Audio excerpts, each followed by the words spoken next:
Welcome back, guys. This is episode 64 of the App Squad. If you like this podcast, don't forget to like. Don't forget to subscribe. If you hate it, don't dislike it. That hurts our feelings. Please don't do that. You guys might not see the dislikes, but I do. And just call me fat or something instead. Don't do that either, guys, please. Yeah, I crashed out last time. So today we have a special guest. Should we tell him his name, or do we just bring him in? Or no, we don't tell him anything. And the reason why is because if he can be silent for a year, so can I. And I got beef with this guy, right? And we're gonna squash it here on the podcast, guys. And I hope that you enjoy that. I hope that you guys also enjoyed our last episode, and I hope that you guys enjoyed the type of episodes that we've been doing when we don't have guests such as this nameless person. Because I genuinely have so much fun making them. I enjoy watching them back. They are so fun. They're so funny, and it's just us hanging out with our online friends. And you guys seem to like it. I love it. What are your thoughts? I love it too, man. I mean, that's what I do, every day. But that's why we're friends with them, right? Is they're funny people and they're good people, and it's more of an unfiltered version, despite the things that I cut out. But nonetheless, we're here. We're making jokes. We're having fun, and that's the point of it. If you're watching right now, guys, if you don't know, there is a civil war happening in the Discord. There is, and it is being settled in Minecraft. Now, by the time that you watch this, the Civil War would have come to an end, and a winner will have been decided. So, down below, we're going to go... Right now, we're going to vote, me and Mamba. We're going to say who we think won. I've been Team Feet from the start. I'm going to die Team Feet. And just seeing their prep day, I believe that Team Feet will probably win. Now again, my thoughts might change when I see the Team Steph prep day, but who knows? As of right now, Team Feet is light years beyond. Well, they better be, because the Team Steph hasn't even entered the server yet. So, well, I mean, even if they were, I was skipping 30 minutes into the VOD every 30 minutes or so. And it seemed like each time I would skip 30 minutes, it was as if I was skipping 10 years into Minecraft's future every single time. Right. I think in PvP, I think Team Feet will win, but I think that Team Steph has obviously the numbers advantage. And I think that, depending on how well they organize, will be the difference maker. Yeah. But right now, just based off the organization and the like teamwork I'm seeing from Team Feet, I'm really surprised at Team Feet in their lack of coming together and being able to come up with plans and execute them properly. Like that's actually, like, not only is that hard just in general, but in order to do that with a group of people that you're close with, it's even harder. There was very minimal amount of trolling from Team Feet. But I think that's why the event is working so well, is that I put it into a very tight time constraint. Because 12 hours seems like a lot of time, but even with 7 people, they barely got done what they wanted to do. And they still didn't really, they would have preferred to have more gear sets, obviously. So that was the main thing, right? Is the whole time they're forced to be moving around. They can't really take time to break their focus. And the only really fun thing they did was they did a trial, which was a nice little breath of fresh air for the whole group, I think. Yeah, just take a break from the grind and do some grind. Yeah. Well, I mean, it was a good fight though, you know what I mean? It was a fun little dungeon for them to do. And then they got a good reward out of it too, so it was worth doing as well.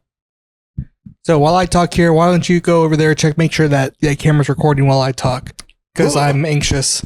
And guys, I just want to say, it is the winner. We're all winners here, right? This is the App Squad, and everything that you've seen in general chats and other chats, they're all jokes. They're all for fun. It's all banter. Like, there has been no serious thoughts, provocations, anything like that. Even allegations are just jokes because that is our thought of humor. So it might seem serious to you. Don't take it with a grain of salt, guys. If there was an actual issue, we wouldn't be handling it in a Minecraft Civil War. You've probably seen actual issues arise in these servers, and you've seen how they've been dealt with. And if there was an actual issue, it would be dealt with in a more prominent way other than a Minecraft duel. So keep that in mind, guys. Again, let's get into our guest here. His name is I don't know. It's been so long. Let's go ahead and we'll give him a call. Hello. Gotta wait a second, buddy. Hello? Hello. Oh, gee, can you see me? I'm actually excited for this, guys. I'm actually excited for this. Not gonna lie. No, we're both excited. We've been waiting too long for this. Yeah, this is long overdue. This is long overdue. So before we get too deep into anything, let's ask the question, the dreaded question that every single person ever, despite me giving 2 weeks, 1 month, however much time away, they always seem to not be able to prepare for this question. And that is, tell us about yourself, Kyzer. Ooh. About me? Wow. Okay, well, you can call me Kyle. You can call me Kyle. Kyle. That's fine. Yeah. Wait. Before I've got a question. Wait. Who's Mamba? That's me. That's Mamba. You're Momo or Mo. Is it just Mo? Momo. Mo squared. Momo. Okay, which Momo. makes it Momo. I thought I was clever. Okay, Momo. Momo. Whichever one works for you. Momo is what I've been going throughout my whole life. But I've been called worse. So. Yeah.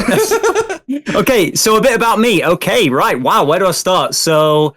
So I'm Kyle. I live in the UK in a town called Blackpool. It's one of the most deprived towns in the whole of the UK. Deprived. It's pretty crazy. Yeah, it's pretty crazy. I don't know. Have you guys heard of BG Media before? Nope, not here. No. Okay. Well, yeah. Okay. That's a whole story in its own. Anyway, I work in health science and I stream on Twitch, and I've started doing YouTube and TikTok and everything pretty much. Big recently. grinder. But yeah. What entails in health science? What do you do? Okay, so I work especially in endoscopy, if you know what that is. That's the throat, no? Yeah, throat. Ears, nose, throat. Good knowledge. Yeah, throat. Yeah, everything, everywhere, anywhere there's a hole. Yeah, pretty much. Okay. Pretty much. Honestly, that's it. Yeah, pretty much. A lot of it's colonoscopy. So oh, that's lit. That way, yeah, that way, yeah. So I do a lot of I write like a lot of the SOPs and stuff like that. So the procedures, I write, I'll do a lot of training courses. I'll go and stand in a room full of like 30, 40 people, which if you would have said that to me like 5 years ago, I'd be like, no, I'm not doing that. But as time's gone on, you sort of bite the bullet and get on with it. Yeah, I mean, I think that's the biggest part about growing up is that eventually you realize like, hey, maybe standing in front of my group of 15 classmates isn't that bad. No, yeah, fully. I agree with that. I think a lot of people don't take the steps soon enough sometimes. You know what I mean? With regards to anything. I think start now, you know? Right. Well, that's why school tries to prepare you for it, but then, not many people can handle it at first. Yeah. Try to make some jokes. Where are you guys from? Are you guys from Texas, aren't you? Is that we right? are from Texas? Dallas, Texas. We're not from here. We're currently living here. Yeah. Right. Okay. I come from the land of New Mexico. And okay. Mamba here comes from Pennsylvania. All right. Wait, how do you guys meet then? The internet. Oh, really? That's our story, shit. Man. Okay, cool. Wait, I can swear, can't I? Can I swear? Yeah, as much as you want. Fuck yeah. Okay, that's fine. All right. Yeah. Fuck yeah, bud. We actually met because of YouTube. We started doing. Okay. We both started doing YouTube probably at the. I think it's. I had been doing YouTube like. You started like a month before me. I started doing like shitty videos way before. Yeah. And then I built a new computer and I started uploading like high class editing videos. Back then. And then right before like the very first video I posted. This is still drama to this day. I think he commented. He says he YouTube messages me. We don't know to this day. We don't remember because YouTube got rid of its whole messaging system. I think I emailed you. I don't remember an email though. But either way, we got into contact and we wanted to collab. And ever since then, we've been like friends. And then it grew to the point where we're friends now. And then it grew to best friends. No, that's cool. And now it's roommates. Hey, that's pretty cool. I mean, my first experience ever meeting anyone online, like I used to play with this guy on like Call of Duty World at War, and we played all the COD together when COD was like the biggest game ever. Yeah. And we met up and went and watched like Jurassic Park, like the new one that came out with what's he called? Chris Pratt, is it? Yeah. Chris Pratt? Yeah. And it was like it was so surreal. But then recently I met up with some people from Twitch, and that was even I was gonna say the word weird, but I wouldn't say it was weird. It was more like surreal. You know what I mean? Yeah, it was kind of weird. It was like interesting. I don't know what word to use, but it was kind of like, whoa, this is like it's like real, your world's colliding, you know? Right? Because you get used to seeing people over and talking to them over the internet, and then suddenly they're like right in front of you, and it's like, this is real, huh?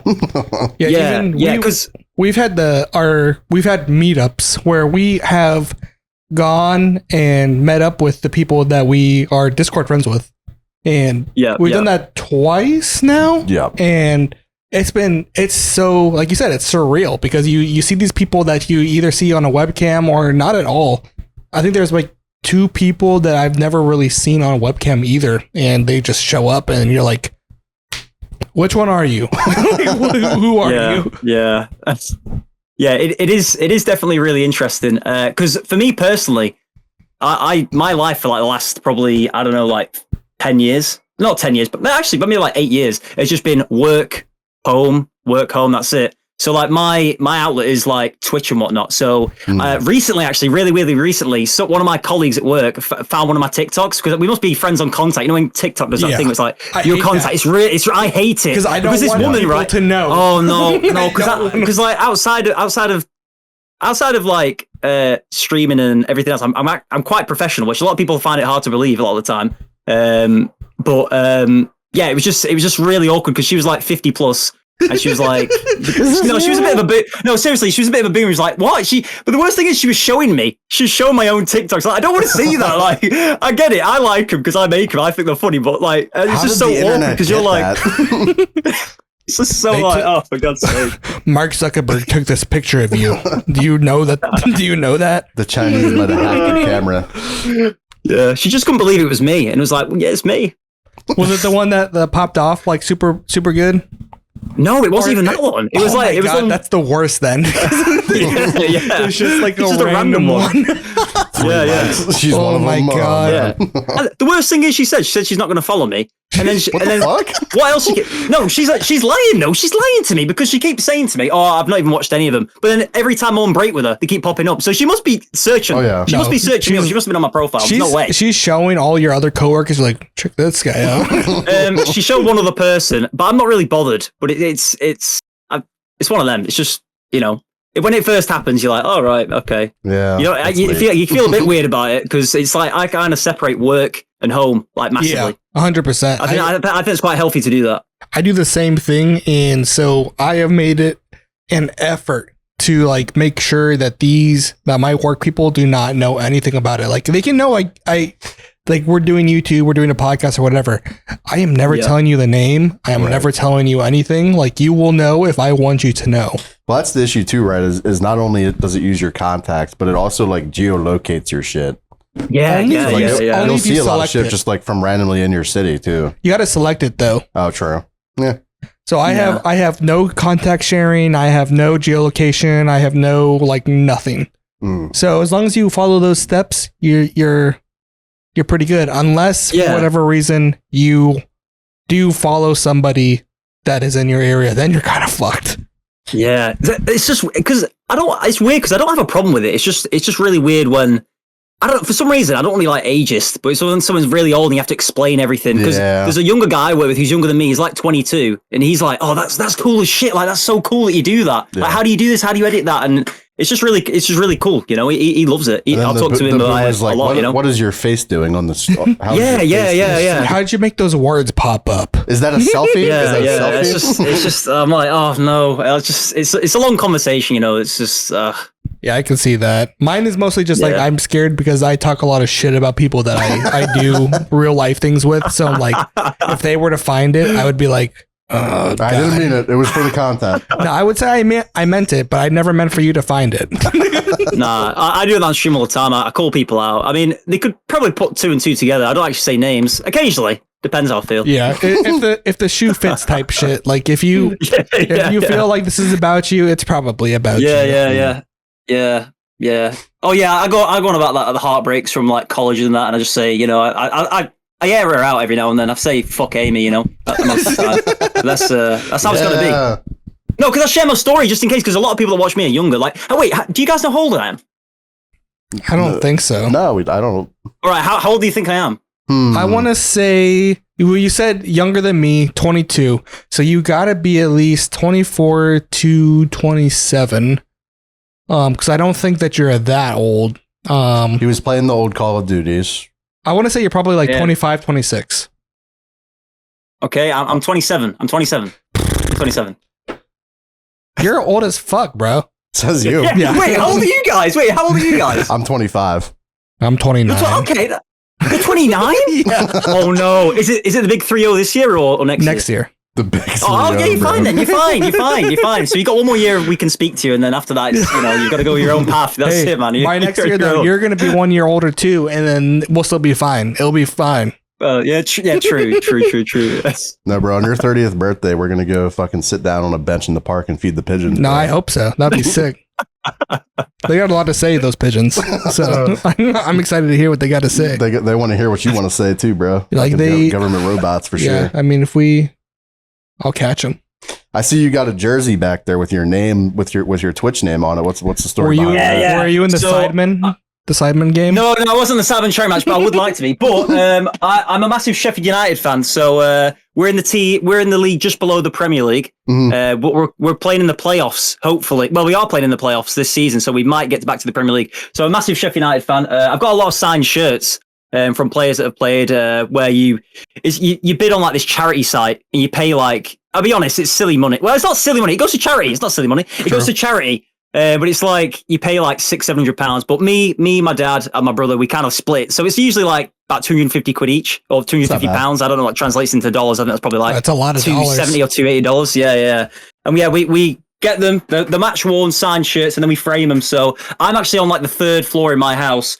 So outside my door there, you walk down. There's like loads of shirts and stuff there. Loads of like memorabilia and stuff. That's pretty sick though. That's a cool little especially with the family for sure. Yeah, fuck yeah.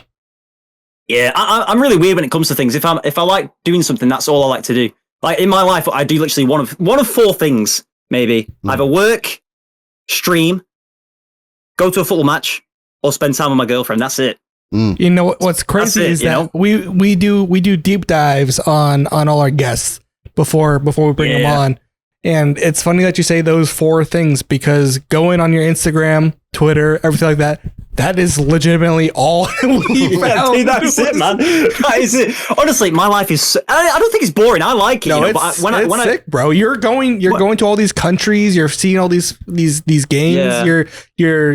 And you're experiencing them with your family and your significant other. That's sick as fuck. That's all you need from life, man. Yeah, like sometimes I sit back and think, is my life boring? But then I think, no, I've been here, I've done this, I do this. I'm quite happy. I do what I would like to do, So I mean, I think it's quite. Yeah, it's all right. It's all right. I think it's all right, man. I mean, we were discussing this. You were in France, right, for that one football game on your Instagram post? Yeah. I was at PSG game. Yeah. So that's sick. I mean, France is cool, minus the attacks and the smell and maybe France isn't so sick. The people, the culture. Oh, the people are okay. I can't say the rudeness isn't a thing. People. It is, but it's just like it's part of it. So 11%. When I go to France and someone's rude to me, I'm like, yeah, fuck it, I'm here. You know what I mean? I'm here. This is what you want. This is what you came for. You knew the same thing as like going to New York and accidentally shoulder bumping somebody and be like, hey, I'm walking here. You're like, ah. Yeah, except the New York subway, you get stabbed if you do that. Or set on fire.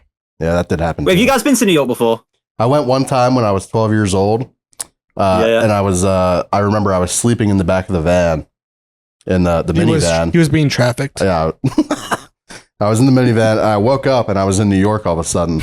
And I look to my right, and the first thing I see is a grown Ghislaine man. Maxwell. I see a grown man in a diaper with nothing but a diaper on, and he's just pissing on the sidewalk. And that was my last time in New York. And that's how you know you made it. That's how you know you're in downtown. Yeah, I thought New York was good as a tourist. I could not live there. No way would I ever live there. It's as a tourist, I thought it was all right. The worst American state to go to, other than like California. I saw that you went there while they had the Spider-Man things going on. Was it Spider-Man Homecoming or Spider-Man Far From Home? I think it was the first one. So that's Homecoming, isn't it? Yeah. Homecoming. Yeah. Yeah, I mean, I like New York. I do like traveling, to be fair, but New York was really interesting, especially all the people that walk around, the costumes and whatnot. Yeah. They are the worst scammers. Oh, no, honestly, the best or worst scammers in the world. They're the best at doing the worst. Yeah, honestly, there's the women that walk around as well that are just pretty much naked with paint on. Just wait till you go to Vegas, bro. Go to Vegas. No, they will grab you. They will grab you. It's like worse than Amsterdam. They will grab you and say, and then take picture, and they'll go, $30. It's like, what? $30? I don't even consent to this. It's crazy. Or they'll go to hand you a mixtape, and then they'll drop it on the ground as they hand it to you, and they'll be like, oh man, that's like $50, bro. Yeah. I was like, dude. Oh yeah, there's a lot of art. Yeah, there's a lot of guys that claim to be artists. They might be. That's 2 streams on Spotify max. I'm not touching that. The subway is terrible, dude. The subway. You'll see somebody will fucking have like a pet chicken on the subway, and then another guy will be like in the process of shanking somebody, and then there's just fire everywhere. It's a hellhole. And then there's 3 different species of rats in New York. That's lit. Really? Yeah. Is that true? They evolved separately from different rats, and they eat different things, and they're different sizes because there's the downtown rats, there's the uptown rats, and then there's the subway rats. And the subway rats are like the ones from fucking Skyrim, dude. They're like fucking. Those things will rip your face off. It's like a rad roach. Yeah. No, the downtown rats eat the trash, right? The uptown rats, they run around to like the restaurants and shit. The subway rats eat the piss. The subway rats, they survive off like piss and human feces. Yeah. That's funny. But yeah, when the subway as well, a lot of people don't pay. Everyone just jumps the barrier or puts the hand through in the emergency exit. And they've been making like so many like efforts to try to make that better. But they just keep making it easier for people to fucking scam it. It's so funny. Dude, I saw the funniest Twitch clip ever in the New York subway.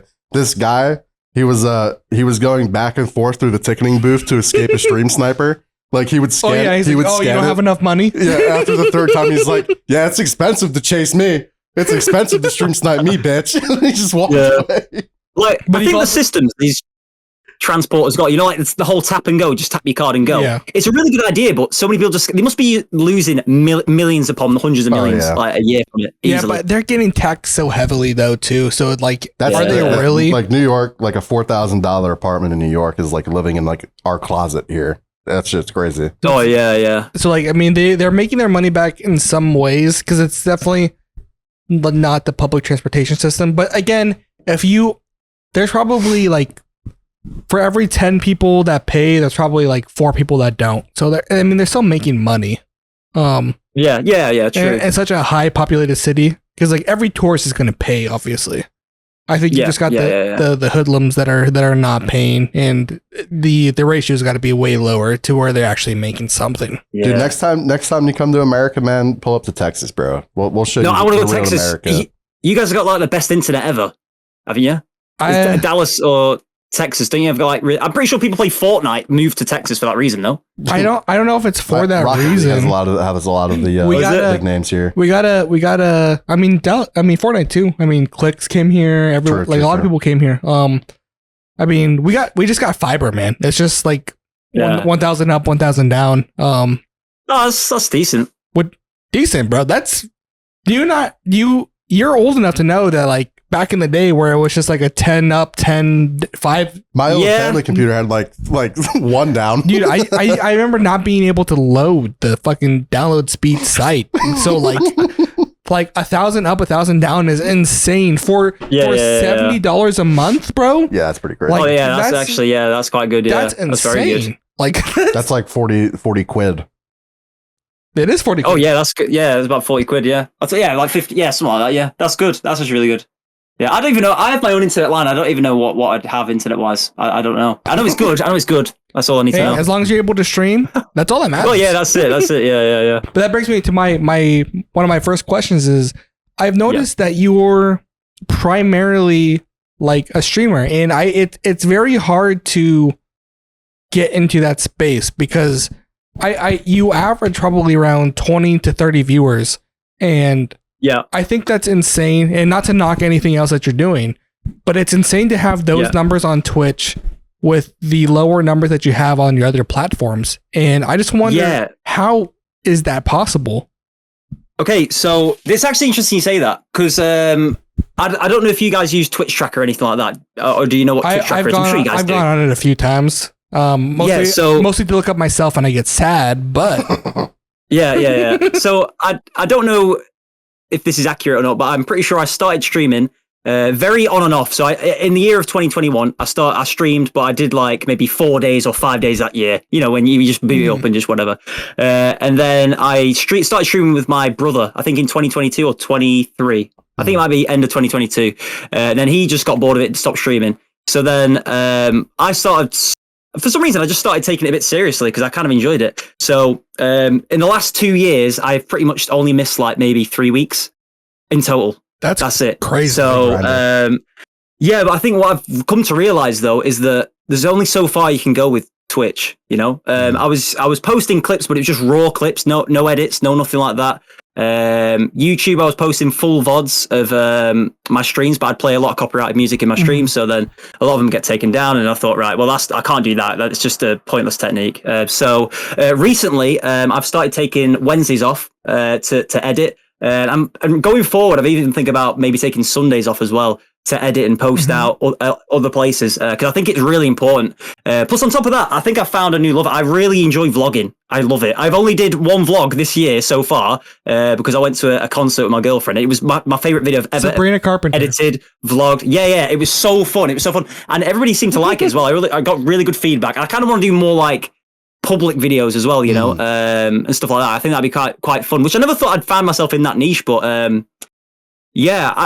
don't know. And that's another part of my problem as well. I don't really have a niche. Because a lot of people that blow up, it's either, they started on NBA 2K, because that's the most recent thing I feel is that a lot of people from the NBA community have blown up now. You've got like Queso Speed, anyone else. They're current. But before that, it was like Call of Duty, and then they all blew up. You got Syndicate going to Minecraft, and zombies, and then Minecraft, and Seeing Anna's with Gary's mod, and Hutch's O'Daddy started with Call of Duty. Now he just does everything. I think he even does politics, everything. So I think it is important to have that one niche and then expand. But I'm still struggling to find that. But at the same time, like you say, getting 20 to 30 viewers, just streaming, doing nothing else other than putting out an Instagram post when I'm live and a Discord post. It does blow me away. And Dan a lot. Massive thanks to Dan, XLHD. He's helped me loads, like in terms of, just in terms of just everything, really. We love XL here. Shout out XL. Yeah. Just in terms of like, I don't know, like he's never given me any he's given me tips, but with regards to streaming, he always backs me. He'll tell me how it is. You know, he won't sugarcoat anything. He'll just So he backs me a lot, which is really cool. You know, I've never had anything like that before. That's the one thing I love about all the Winkies is that like if you're one-on-one with them and like you're a content creator and you're trying to do something, they are blunt in a good way, because like they've done it, right? Yeah. Like they've made the name, they've done it, they're doing it, and they might not be like fucking like 1 million plus subscribers type level, but like they can tell you like how you can get to the level they're at, and it's genuine advice. They're not going to sugarcoat it. Like, I've known majority of them for years, like probably longer than you've known. I've probably known Excel longer than you have, and and just the advice that he's given me, and I've done things for Excel too, and it's like crazy to see where, like, because I edited a video for him once back in the day, and it's crazy to see where he was at that point versus where he's at now, and I'm just like, holy shit! Like you guys have done it. Like you guys are fucking making it, and that's fucking awesome. Yeah, and I think it just shows consistency really is key. So I think me going forward recently, I think it's only this year I've started doing it. Well, I say about 2 months ago, but I think I'm going to up the editing from do Wednesday and Thursday. Not Thursday, sorry, Wednesday and Sunday editing, because I think you need to pretty much spread your seed everywhere. Yeah, you gotta treat it like Pangea, bro. Like you gotta. Yeah. Like, I think just apply what I've been doing for the last 2 years. Apply it to everything else now. I think that's what I've got to do. I think if you got the budget, what I would recommend is something that we're doing, and we have like a bounty system now, where we're hiring people of our community to make clips of our videos, and granted, these are clips that I'm already making myself when we're editing the final product, and I just say here's the time markers of the VOD. Go ahead, make a clip out of it, post it. If it gets 10,000 views, we'll give you $20. If it gets 30,000 views, we'll give you $30. That's what a lot of the big names that you probably see on like TikTok are doing. That's why you see so many like random clips of a bunch of different accounts like posting like fucking, I don't even know who, but you know, Neon especially. Jack Doherty. Neon loves doing that shit because nobody watches Neon except for his clip farms. No, yeah. So we've been starting that. We've seen a little bit of success from it so far. Again, we're only about 2.5 weeks in, so we're not like I don't have specific numbers to give you yet, but it's a genuine good idea, especially if you have the budget for it. Yeah. I've always said the first thing I will do if I ever get the budget is get an editor, but editors are crazy expensive. Like I know that's way. Yeah, you're not paying for them to edit. You're paying for like the results. You know what I mean? And it gives them an incentive to like actually try.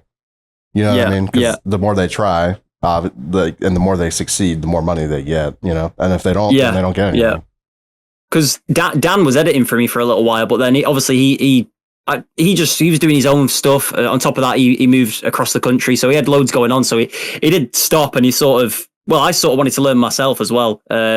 Which, to be honest, it might get to the point where I don't even want one because I'll probably be so particular how I want things, if that makes sense. So I don't know. Well, we'll see. That's years away. If you ever do want an editor, I'll say I'm gonna hype myself up here a second and say if you want one, all I will say is that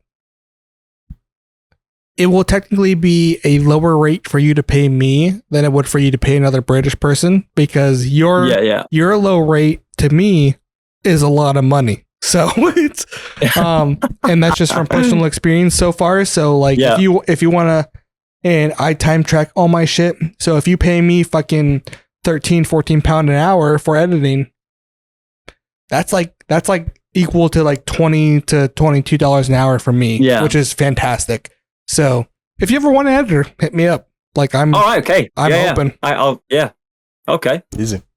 Business. But that's besides the point. Besides business, what got you into content creation in the first place? I know you were doing it with your brother at first. Yeah. But what made you be like, I'm gonna do content?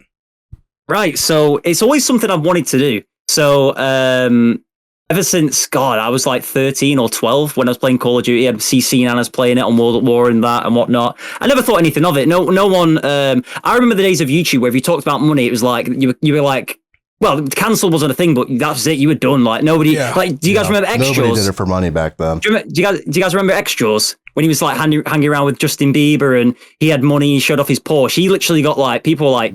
Rinsed him. He got like cancelled at that time, for showing that he had money and whatnot. And it's always something I wanted to do.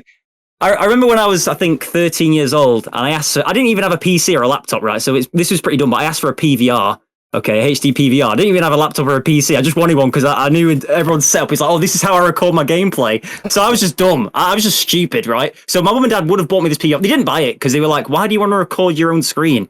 You're like, why do you want to do that? And I was like, oh, come on, I can do this, whatever. Didn't happen. And then, I just never did it. I still watched YouTube. I watched it pretty much religiously. I'd watch when people upload. I'd watch FaZe Apex Road to a Kill Cam. I used to love that. KSI. Everyone you could think of, mostly. I never got into like PewDiePie or anything like that, though. I never did. I was never into the horror stuff. Like, a lot of people on my streams mention Markiplier and stuff like that. I never really watched them. I know who they are, but I never really watched them. A big one is Vanos. I never used to watch Vanos. I used to watch Vanos. No, I used to watch KWR Speedy. Yes. Yeah. It was. I'm telling you, bro, it was either KWR for 33D. It was either you watch KWR Speedy or Vanos, and I don't think you ever watched both of them. So you got Jehovah's Witness, and you have Nobody Epic. You got Sidearms for a Reason. G18. I was a Speedy viewer. Yeah, I was. Yeah. Used to love that. But yeah, what got me into content is, I don't know. Like I said, it's always something I wanted to do. I bought an Elgato when I started making money. So that's a story in its own, actually. So I was actually originally meant to go to college. Well, I was at college. I studied business and finance there. I then was going to go to uni. I was going to go to like Oxford Brookes University to study finance. But then I became ill all of a sudden, and then I was in hospital for a while, which even to this day, they still don't know what the illness was, but I was in hospital for like months. And then I came out of hospital in like January or February?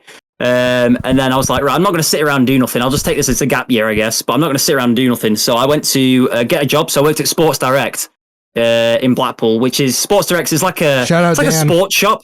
Yeah, shout out Dan. So that's where I met Dan. So weirdly enough, I worked there for a few years, and then I trained Dan up. So on Dan's first day, he was paired with me. You trained him there. I trained Dan. Yeah, yeah. How weird is that? So Dan's first day, I was already there for like 2 years, and Dan joined, and he was like, "Oh, you're going to be with Kyle today, and Kyle's going to show you the ropes." So Dan was with me for about an hour. At this point, I was kind of like the trainer guy. So everyone that be new come to me, and I'd train them up, show them where this shoe is and whatnot and everything like that. But Dan, I kind of left him for his own devices after like an hour. I was like, nah, he'd be fine. Just leave him out there. Send him to the kids wall, you know, where you just get attacked and mauled by kids just giving you like loads of shoes. Yeah, he loved it. No, he was fine. Dan was fine. But yeah, sorry, I've diverted there. Back to the question. So what got me into content? So I bought an Elgato in like 2016. I started recording me and my friends playing, uploaded a few clips here and there, but I just never committed to it for some reason. Due to this fact, so I got a girlfriend. I'm not blaming Paige. I'm not blaming my girlfriend, but she like, so before Paige, I was really like a bit of a, I wouldn't say what's the word, recluse? I don't know if the word's recluse. Yeah, I was very introverted. I'd stay in. I'd just go to work. I'd just keep myself to myself. I'd speak to people. People would think I'm kind of funny, but I wouldn't be outlandish and loud. I'd just stick to myself. People want to speak to me, I'll speak to them. I won't be like a mute or anything like that. So yeah, my life was literally just go to work, come home, play Call of Duty, Black Ops 3, Overwatch at the time. That was kind of good. And then yeah, I got a girlfriend, and then she was like, "Oh, let's go out and drink and go to festivals and stuff." And then I just didn't game for years. Well, I did. I dabbled. I still played FIFA. Yeah, we did see a big gap in your YouTube creation for like about 4 years, was it? Something like that, yeah. But it's always something I wanted to do because I'd always do a video and then not upload for like a year, and then I'd do a video and not upload for 2 years, and then do a video and then do a video and then just not upload. It was really sporadic. And then I came back to gaming a bit and played Fortnite because I heard about Fortnite, so I started playing Fortnite a little bit. Nothing crazy. And then yeah, for some reason in 2021, not even during COVID, which I should have started during COVID, but 2021, 22, I just started getting into it a bit more and more and more, and then just kind of took it, I guess, seriously. I don't know. It's still fun for me. I think when it becomes unfun, that's when you stop, I guess. But yeah, it's I'm just enjoying it. But like most things in life, when I'm fixated, like football, I've always loved that since I was like 4. Content creation, I've technically all in my head since I was like 12 or 13. I've always wanted to do it. So every time I'm like editing, I mean, streaming's my favorite. I love streaming more than anything. Like I love it. Like, so I do enjoy editing, but I wish I could just stream. Like I say this to my chat all the time. Yeah. If I could stream every single day, 10 hours edit, I would. I'd do that. I would, but I feel like it is for me in my position. I think well, I couldn't do it because I've got a job, but I feel like it's definitely counterproductive. For especially, I feel like if I stuck on one game, maybe, but even then, it's still difficult. Variety is such you were talking about a niche earlier, but I feel like variety is your niche. Like you're able to like I've seen you play like fucking like streaming like the games and demos fucking category, and you're able to still pull that same amount of viewers, and it's just like they want to see you play whatever. It's not they're not watching the game, they're watching you play the game. Well, I think the meta for like gaming right now is like 75% like your niche game. Like mine is Rocket League, and that's where I pull the most like new viewers, and that's where I pull the most viewers in. And then like 25% like just random shit. I feel like that's where he differs though, is because like a lot of your viewers come from Rocket League, whereas his viewers come from him. Right. But that's part of it too, right? You want to have your niche, but you also want to build. That's what I'm trying to do, right? Is build a community that wants to watch other stuff than Rocket League. That's what I mean. Is like he has that already, yeah. so he's able to do like so like if you were to switch a game from Rocket League to whatever game, your viewership gets cut in half, perhaps. But whereas he can literally hop on fucking like Booty Trainer 123 demo, and he will have the same amount of viewers as he had if he were playing something else, like his main game. I mean, certain games are like that too, right? Like Rust will fucking kill your career if you try to switch games. That shit is fucking, that's terrible. Yeah, and to be honest, I think that's how I've built it as well. I want people to be there for me, not the game. Yeah, like that's big for me. You know what I mean? Like I'll always be chatting to chat a lot. I'll always be, I don't know, just speaking over the game. It won't be too game focused. I'll be focusing on the game, which sometimes bites me in the ass because I'm like, I'll be speaking to chat or I'll be on about something random in my head, and then next thing you know, I'm like, oh, what was I meant to do now? And the game's told me. I'll spend half an hour looking for something that's literally right in front of me. You know what I mean? So sometimes it shoots me in the foot, but a lot of the time, when you're in that zone of talking to the chat or you're just on about random stuff, it's great. You know, I like that. I mean, that's my favorite part of streaming too, man. Is just you get that live feedback to what you're saying, and you can just talk to your community. You know, that's my favorite part. Yeah. But I think the difficult thing about being a small streamer though is sometimes, I mean, after doing it for like 2 years, really consistently, this has gone on my third year now. I think it's still, I wouldn't say the word gets you, but sometimes, you know, when you have a stream and it's like, you'll average like, I don't know, 15 viewers compared to your 20 or whatever. You sometimes like, what was different? But then I don't know what that feeling is, but then it feels like disappointment. But at the same time, you realize people got lives and stuff, and but you've got a life as well and everything else. And you just got to think it's part of the process. It's just part of the process. It's fine. You know what I mean? It's I don't know what that feeling is. Do you think it's like disappointment, or what do you think it is? Or do you in yourself, or because I don't blame anybody else for not watching me. I always say to people, go out and do something. You know, weighing against yourself whether you could have done anything better. Maybe. Yeah. I would call it like somewhat of like reflection with terms of envy. Like with like I should be doing better. I've obviously done better. What went wrong? And if you're not doing, like, let's just bring it back to you. Like, hey, I played Rocket League today, but instead of 10, I got 5. What's going on? Like, did you do anything different? No. Did I say anything wrong? No. But again, you gotta. I mean, I haven't had a month like that yet. My average keeps going up. Have you ever seen like that TikTok of that one guy where someone, he's recording in a mall and someone walks through the frame and the interviewer goes, "Oh, we're not recording or anything," and then they go, "Don't correlate ignorance to don't correlate ignorance to arrogance, because people have their own lives, they're living their own thing. Just because they don't see it doesn't mean that it doesn't exist." Bro ran into Socrates. Like we're doing our, like, everyone has their own lives, they're doing their own thing. Just because you were doing 20 the other day doesn't mean that the people who didn't show up that day don't care about you. It's just the fact that they were busy. Yeah. Like everyone has their own life. Yeah. And when we realize that, that's when we'll become more happier. Yeah, that's it. And I always say to myself, like, did you give it your all? You know, I'm a human. Some days I don't feel as energetic. Sometimes when you go live, I don't know, for some reason, everybody else in the chat is feeling the vibe, but I'm in my head and I'm not feeling, you know what I'm saying? Sometimes you don't feel it in your own head, but sometimes I try it, and that maybe happens to me maybe like once a week. And sometimes I'll have a really good stream when I'm not in that vibe in my own head. You know what I mean? It's really weird. Yeah. It's As really someone weird. who streams maybe once every 3 months, those like there was a time like 3 months ago where I was just like trying to stream as much as I can, and I would sit there and be like on my third day and was just like, I do not feel it. Like I'm not even gonna fucking stream because I don't fucking feel it. What is the point? But my characteristics are much more different than both of yours because you guys are actually like committed streamers. So but like back to that point you just said, I'll cut it off if I feel like like I'll go like 2 hours, and then if I'm not feeling it, I'll just be like, look guys, I ain't feeling it, I'm gonna cut it. And then other days I'll just randomly do like 10 hours. You know what I mean? It's weird. Yeah. But that happens to me sometimes. Sometimes before I click start stream, I'm like, oh, I'm not feeling it. But I'll click start stream, and it'll be the best stream I've had in ages. You know, it's really weird. Yeah. Sometimes it can work both ways. Sometimes it's like a mental block in my head. I don't know why. It's like my procrastination in my head just wants me to sit here and do nothing. Sometimes like recently I was ill. It out too. Oh yeah. Like I'll start really shit, and then like 2 hours in, I'm still feeling like shit, and then something will happen in my brain, and then like 3 hours in, I'm like, wait, this stream is goated.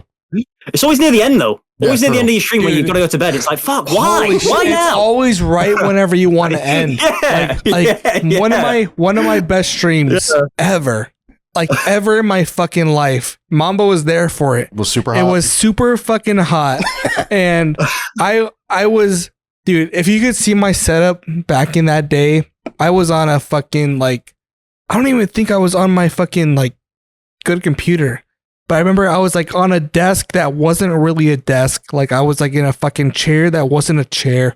It was the worst setup that I could possibly be in. I was just playing this fucking game because I was doing a thing where I streamed every day for a year.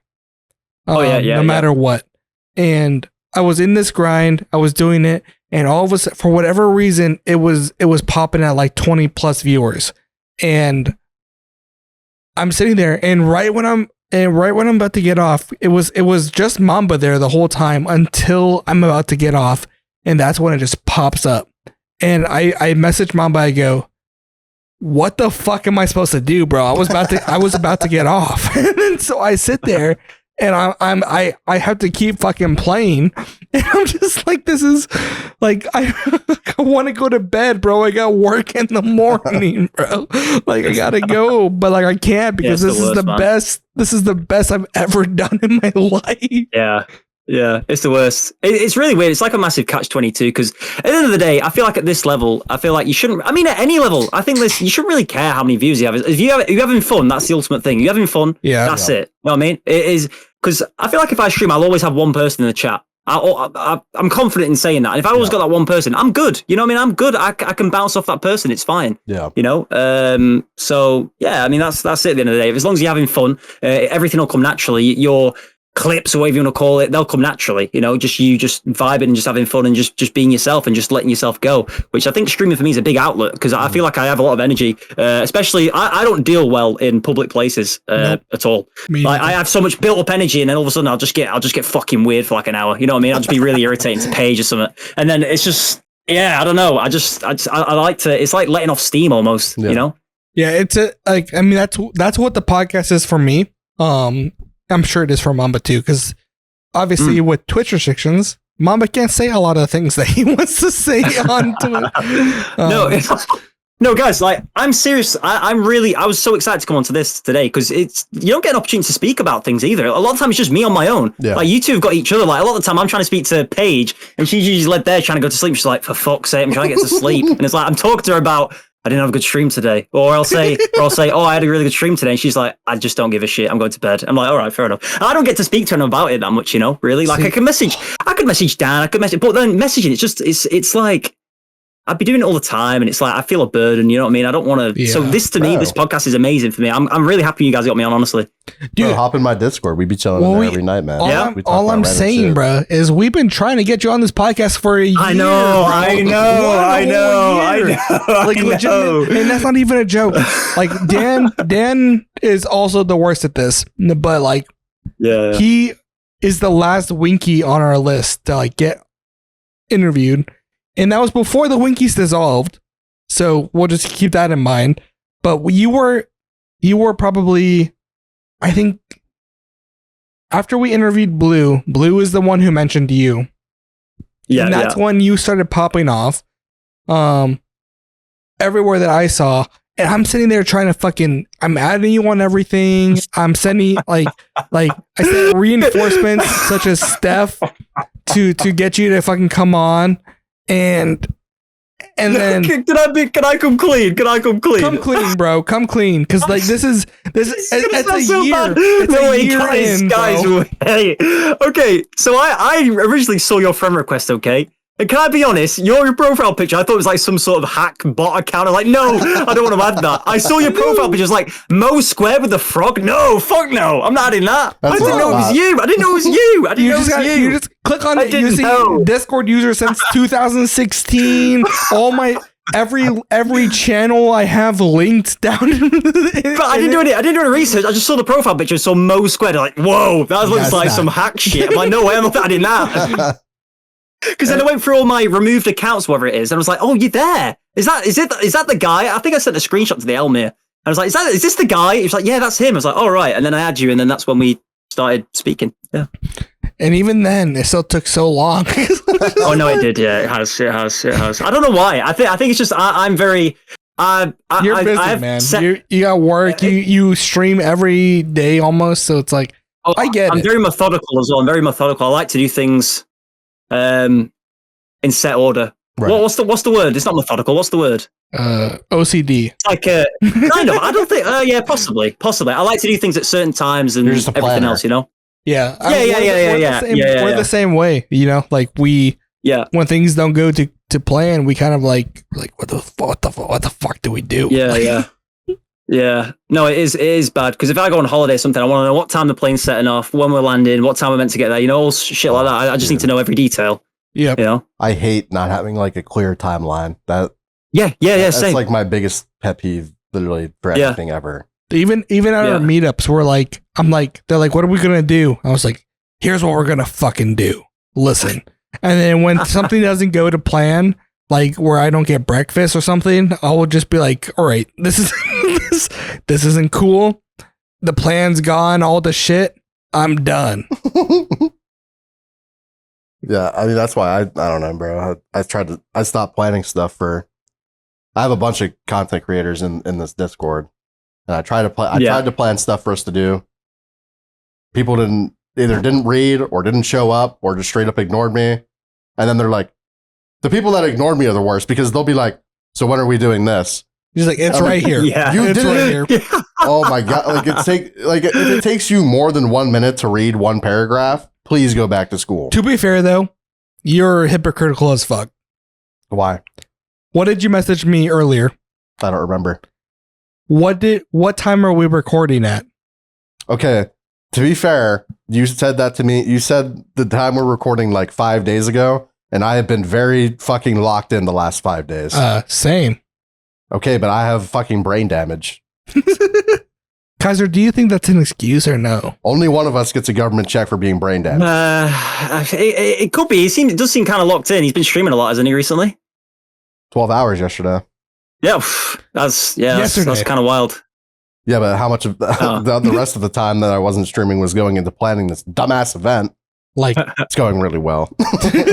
That's really cool event. I've got a question actually. How do you know? Like, you speak to a lot of people, and I'm slowly finding out that there's a lot of people getting really locked in, and I wouldn't want to say the word sucked in, but into this content game or whatever you want to call it. Do you guys ever think like, oh, I need to be doing more, or do you guys think you just do? You guys get what I'm saying in a sense, or do you guys? I think the meta right now is like planning, not scripting. But having like a set plan. I think that the days of like just hopping in the call and just like doing whatever you want is kind of over, unless it's like solo content. Because it's different, right? Because solo content is just you, and that's your audience like hanging out with you. But like just hopping in with the boys, I think is kind of like over. Yeah, for me at least. I don't know about how you feel about it. I mean, for me, it's different. I've taken a complete 180 to what I said before. In the past. And dude, I'm almost 30. I'm married though. The one biggest thing that I'm putting all my effort to is this podcast. Everything else, such as like streaming my other shows that I've planned and everything else, they've been put on the back burner because I'm going forward to editing for other people and doing all those other things, like things that will pay me, because that's more of a priority than streaming just for fun. Because for me at this age, I've come to the conclusion I'm washed, basically, is what I'm saying. It's like I don't think I'll ever like blow up on my own volition and my own content. So why not get paid to help other people get blown up and do all their content and have this platform such as the App Squad be my therapy session? Because not only is it like just fun to do, but it is like a therapy session, like where I can just sit there, talk about my week and fuck around, do whatever, and that's my thing. So it's good to do that. Yeah, I can get that, and I worry about that as well, because I'm obviously 27, and my girlfriend, she's the same. Well, no, she's a year younger than me, but we're getting to that age now where it's like we want to get a house, maybe move on a little further with our relationship and stuff like that. And it's like that scares me a little bit, because I feel like in my head I feel like I'm still behind. There's still stuff I want to do, like you say, back to the blow up thing. It's like, I'll be honest, guys, I'd love that. You know what I mean? I'd love that to happen, because even though like I'm in a job now, I'm very lucky. I'm in a job now where I could just do this job for the rest of my life, and that's it. You know, I'm fine. I'm good. But there's always something where I feel like I just want something more. I want to do what I want. I want to do what I want to do. Not. You want to reach toward that dream still. Yeah. Yeah, pretty much. Yeah, in a sense, effectively. Yeah. And that's where I'm at. It's like I still want to reach that dream. Like I am going to work on like my little side projects and stuff, like as much as I can. As much as I can. That's right. But with that being said, like I'm gonna go for the things that give me money before. Yeah, no, that does make sense. Yeah. I think it's this is my take. I'm kind of an optimist when it comes to this kind of shit, though. So maybe I'm delusional.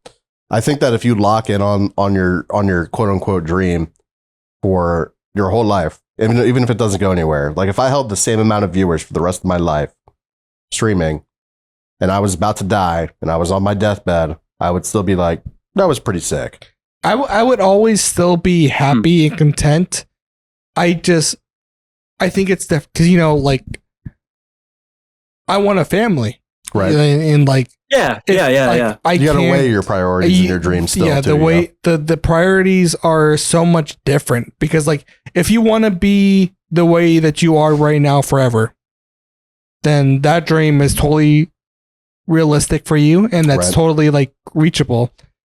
But for me, it's just like I cannot do that. Like I need to be making so much more money. I need to be doing all this kind of shit. Like I need to have everything figured out, because otherwise I don't live and my family doesn't live. Right. And even with that being said, like you're even a part of this process, because like I plan on living with you until fucking she says, hey, maybe Mamba moves out now. like legit. And even she has said that. She's like, yeah, I'm down to live with Mamba until like we figure that he shouldn't be there anymore. Right. Like even if we have a kid, like she goes, yeah, as long as like she has her, like the kid has their room. Yeah. Fuck it. Like who fucking cares? Yeah. No, I mean, this is the part of being a man that's like sick, but also the horrible fucking an endless void at the same time, is you have to find out what brings you peace and happiness. And then the second step of that is you have to protect that and go for it at all costs. Yeah. Yeah. It's like, obviously I'd choose my family and Paige over everything. You know what I mean? But it's like, I don't know if I'll ever get to the point that Momo's at, where he's like, oh, I know I'm not gonna, you know what I mean? Yeah. I think I'm on your route, Mamba, of at least I'll die trying. You know what I mean? Yeah. I mean, almost. just to put myself out there. I'm not gonna like not put out my own stuff. Even I mean, clearly we're doing this still, so you're still doing something. well, I mean, Yap Squad aside, like I'm still editing my own TikToks and like random shit that I'm doing. But am I gonna put in the same effort of a full length video that I would if I were doing it for somebody else or the App Squad? No, I'm gonna put in more effort there and my own videos, even though I have like terabytes of footage that I can make into a video. That's on the back burner. Yeah. So it's all about like, because I legitimately speaking, I have 1 day a week where I have just to myself and to my wife. But other than that, it's all towards content and work, whether it be my own or someone else's. Right. I mean, I get, that's just the duality, right? Because like the balance that I have is A, not healthy, and B, terrible for me. So I think that's the same thing. C makes me happy. Yeah, but you. So the thing is that you have the basically unlimited money source from the government saying like, shout out the U.S. government. As long as you're living with somebody else, you're going to be fine. Yeah. So but like if you were living on your own, you would obviously have to get like a part-time job. And even then, like you would have to work like 1 or 2 days a week. When I'm like 60 and still doing content, I'll just keep befriending like the 20-year-old streamers. I mean, like, you want to get an apartment together and then we'll be fine. I'll just keep jumping, it'll be Game's fine. the game, innit? Yeah. Game is game, bro. Maybe I'll have 30 viewers by then and I'll be 60 and I'll be like, thank you for the sub. I really hope by 60 you have more than 30 viewers. I mean, like I said, man, we're on the way up every month. No, I generally feel if you keep putting the actual effort in, like some people say, I've streamed for like, because I've seen some, it sounds so disrespectful, but I've seen some people that have streamed for like 5, 6, 7 years and they'd be like, I'll be streaming for 7 years. And then you watch their streams and you watch, because as a streamer yourself, you see why. Yeah, no, you try and analyze other people's streams because you've got to compare it to yours because you've got to see what the competition is for your level. And then, because you can watch the bigger streamers, right? But that's easy to do because they don't really, I mean, they do read chat here and there, but it's, I can't read the chat. How do they read it? You know what I mean? You can't. It's almost to the point where you watch them, you see, right, so that's like, I guess, the level, right? But then you go down like to the 100 viewers and they've got their own pretty solid community. When you get 100 viewers or 70 viewers, a lot of their communities are solid, like solid. And then when you get to like 20, 30 viewers, it's very like, I don't know, it's a weird dynamic, it's a mix, but yeah, sometimes I think, I don't know. Sometimes you do think, will you ever surpass or grow? But you just got to stay consistent, I think, and just. Well, that's the thing, right? Too is like 90. I forget what the stat I read was, but like at least 90%, 95% of streamers never even reach affiliate. So if you've reached affiliate, it's a crazy high. Well, you have to remember, if you've reached affiliate, you are doing something correctly, and if you are beyond 5 viewers, you're doing something correct. If you're beyond 10 viewers, you're doing something right. It's just that you're missing a piece of the puzzle to move to the next step. But a part of me feels like that puzzle is just the same thing as a YouTube algorithm, where it's just like you're just not getting lucky, or you're not posting on TikTok, or you're not doing this, or you're not doing that. Like there's one piece of the puzzle that you're not missing. I mean, every big streamer right now says that clips are the key, but they also all view bot. So clearly, you think Kyzer have view bots? There's a huge drama right now. Well, not Kyzer. But a lot of these like 5K Andes that are going to like 20K out of nowhere, they're all view botting. I don't know any of them. Do you think those guys are doing it intentionally? Do you think it, because I've been view botted before. I was playing Siege and someone view botted me and gave me like 300 viewers, thinking they're doing me a favor. You know what I mean? It's like, no, guys, no, please don't view bot me. You know what I mean? It's horrible because like a viewer can view bot and it can ruin the reputation. I hate that. I'm pissing real quick. So do you think sometimes that's the case? Sometimes people are view botting for them a little bit. You know what I mean? And I think it's probably a mixed bag. I wouldn't be surprised if a lot of people like I cannot fathom that people watch Neon, but also there's dumbass kids out there that would find it entertaining, right? So hilarious. I'm sure he has like a couple hundred real viewers. I don't know what his average is. I've never willingly seen a Neon clip or stream. Yeah, he probably has like 100 or 200 or 300 actual viewers. Yeah. But nobody knows, right? Because we can't see inside. I would say it's 50-50. I think a good number of them probably do viewbot just to get to like the top page. Because if you viewbot 5K viewers and you're at the top of your category, the odds are you're going to encounter like a few dozen at least new viewers every day. And that's it. Yeah. Greatly increases your chance to create a real viewing. You know what I mean?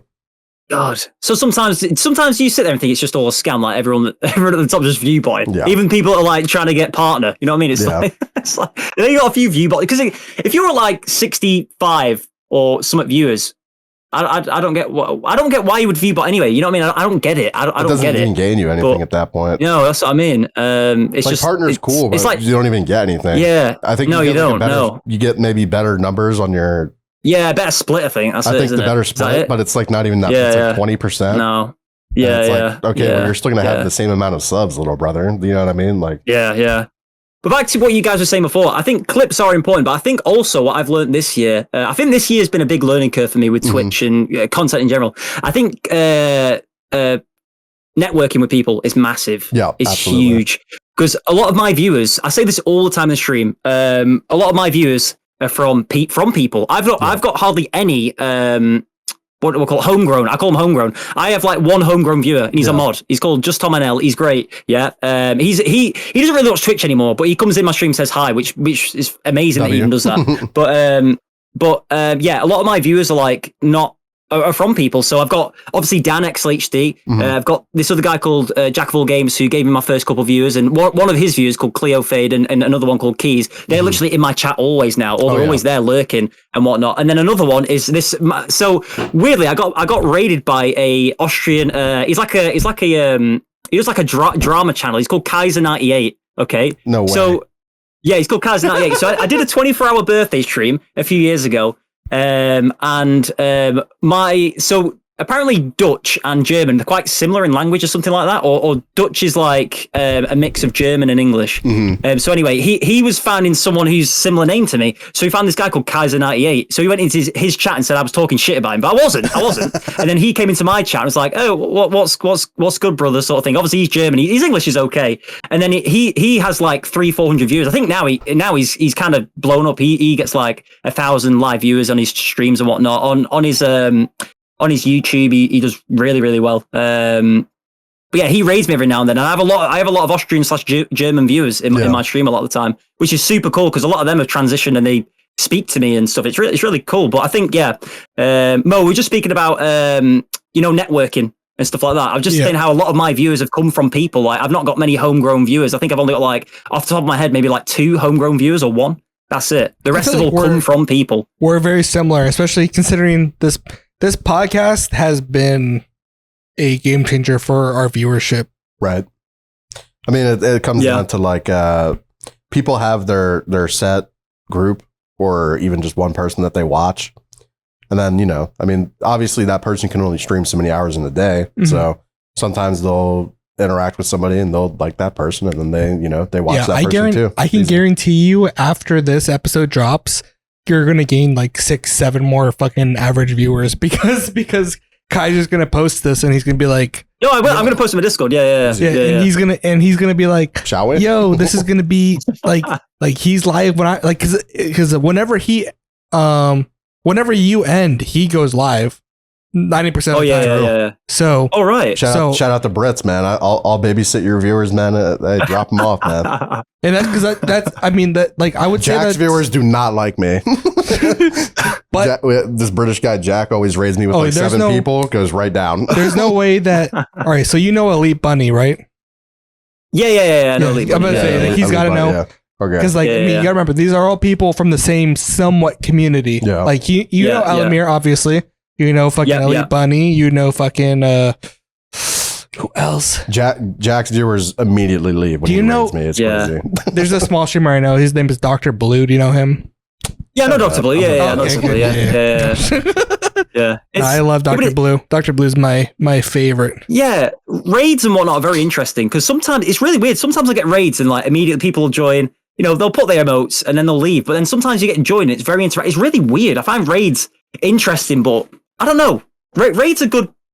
I don't know. I think all raids are good. But sometimes I find it really interesting. You know what I mean? I find them really interesting, the dynamic of raids sometimes. It's hard to say because like I feel bad as a streamer streamer, and putting my people into a raid, because my biggest thing before I stopped for, it's been a while now, but the last biggest thing I was doing was Stardew Saturday, and that's where I have a Stardew Valley cookbook where I cooked every single recipe from the cookbook. And at the end of the stream, I would raid someone who's in the cooking section. And it's so awkward because, like, you know, you don't know these people, they don't know your people, and you're throwing them at you. And it's rude not to follow whenever you raid. Yeah. And you're just sitting there, you're just like, I'm probably, because you want to raid someone your size, but you're just like, I'm probably not gonna watch you anymore. Like, so it's like, I don't know, it's so awkward. I've had a few raids where I've raided people and you think, I don't know. I actually had one last night. I raided some guy and it was like, I don't know. It's just, there's nothing wrong with that. You know what I mean? This stream wasn't for me. That's just how it is, you know? But then you don't find that until after the raid and you're like, oh. Sorry, guys. You set your views over there. Sorry. And he's calling some of your chats weird. And it's like, it's just like, oh, great. Like, streaming is good. I mean, because it's a form of networking, but then you're just like, oh man, did I mean to send this? Because like you can't do research on it prior. Because like whenever I was streaming, I would always try to raid someone who was live at the time, but that was usually nobody for me. So like I couldn't. Like, I would love to raid you or Dan or anyone else, but they're usually not live at the time that would end. And Mamba would graciously he took the day off so that way, because I mean we share a lot of the same viewers. What, the cooking stream? Yeah. So we would share a lot of the same viewers. So if we were both live at the same time, we would both notice like a huge dip in views. So we're just like, all right, let's just take, like, if you take the day off, then I get the full amount of viewers, and then you get, like, on your normal days off or normal days on, you get the same amount of viewers. And that way it's not so split all crazy. Yeah. And then now it's just like, oh, dude, why did I send that to that person? Because, like, they're doing the same thing I'm doing, but, like, what if they're like fucking racist or some shit, you know? Like, you never know. You never know who you're sending them to. You never know. I mean, the community is like so big right now. There's so many different types of streamers, whereas back in the day when I first made Twitch, the community was so small. So you raid someone and you you probably know who they are, you know what I mean? Or they'd know, or you would have seen them in the chat or something. So there's so many vast different creators now. It is difficult, especially at this size and even lower size or even higher size. But yeah, interestingly enough, with my streams as well, a lot of people like it when I stream on my own. They don't like it. I mean, it's not that they don't like it, but when I've had feedback before, it's like, I think it's because I do chat with a chat, and sometimes if you're playing with someone, it's hard. If the game's not, I mean, the interactivity of just chat. I feel like Mamba's streams, like, again, I'm backseating a lot. Just like ignore my backseating, because I'm at a viewer perspective because I don't stream or do anything as much. But as a viewer, I see that Mamba streams are definitely like that more because, I mean, I watch him. So like whenever he's doing solo things or even just like one-on-one things like duos in Rocket League, he's going to have more viewers than he would if he had like our whole group in a call playing fucking party animals or. Well, that's the appeal of watching a small streamer, right? Is that your chat message is probably going to get read, and then they're probably going to answer you. But even then, it's more likely than going into a 10K Andy's chat and typing "I was here W." You know what? Like, but that's what's crazier to me though, is that like if you're playing with Tiller, for example, Rocket League, you're less likely to look at chat more often than you are if you're playing a party game with 8 other people. And so, but at this point, I just mute and just read chat anyway. No, but like that's what I'm saying though, is like. But that's what I mean. Is like I feel like the chat messages between the two are higher. Yeah. Because I don't know if it's versus the game or versus I don't know what it may be, but I feel like people are more likely to ask questions and interact with chat in other perspective. It doesn't make sense. Everyone is fucking stupid. Why is like just talk, please. Yeah, like from my point of view, things are weird because I stream with Dan XLHD and Summon Banshee. We stream together quite a lot, and obviously a lot of people come from Dan, and I know some people from Summon Banshee. But some of my core viewers, when I'm streaming with those three, I mean, I'm having fun. I'm playing with Dan and Abby. It's great, right? But my viewership won't be as good, which is fine. But then I'll be playing a game, talking to random people, or I'll speak to someone that's in the chat, like pull them into a Discord and speak, and people love that. You know what I mean? I don't do it often. I don't do it often at all, but people love it. It's really weird. It's like if I'm playing a game, it's like, but if I'm speaking to people in a game that nobody knows, or if I'm speaking to someone from chat, people love that. It's weird. You know what I mean? Do you have those moments where someone asks you, where's Excel? Where's Banshee? No, not often. No, a lot of people think I'm the Australian Kyle. Sometimes they'll say, "Oh, I love that edit." Like when he playing with the Winkies next, like, when is Mr. Bio gonna upload again? yeah. I mean that happens very, very rarely. But yeah, no, that doesn't happen often. I'll be honest. Every now and then, but it's quite rare. It's kind of crazy that there's so many of you guys that's in the Winky universe that share the same names with other people. True. It's actually kind of crazy. What's like the most annoying type of chatter in your opinion? I have one in my mind. What's the most annoying and what is the best kind? Okay, the annoying ones are when you I don't know if you guys can gauge this. Can you sometimes gauge when they literally they're 13 or 14 instantly? Just from it's either full caps or it's just like, I've got to tell you something. Or there's like three messages within like 3 seconds. It's like, all right, I already know. Just you know what I mean? Super like inappropriate, like just instantly. Oh yeah. They come out with like joke, like weird jokes. You know what I mean? Or sometimes I'll put this huggy wuggy thing over the bed, and someone will say, "Oh, is that what you hug at night?" And it's like, what do you want me to say to that? Like, all right, mate. Yeah, it's like, all right. Which I don't. Thing is though, like I think in my community, I've got a weird mix because I don't have a problem with like. I don't have a problem with like 13, 14, 15-year-olds watching my streams, yeah? As long as the parents are cool with it, yeah? Which I know in their heads, they've never asked their parents. I mean, I never asked my parents when I was watching all sorts of random shit, you know what I mean? I never asked my parents. They just let me watch it. I had my iPad, I'd watch shit, random shit. But yeah, I could see how some of my people in my audience are a bit more mature, find it annoying. I can get that, you know? It's like I try and find that balance sometimes because I could understand why someone maybe my age or even 19 or 20, 21 years old, they're a bit more mature, could find it annoying and not want to watch my stream. So it's hard to find that balance sometimes because I feel like because a lot of people say, oh, I don't want anyone in my community that's 13, 14, 15, 16. I get that, right? But at the same time, you're knocking away literally probably 80% of the community. Yeah.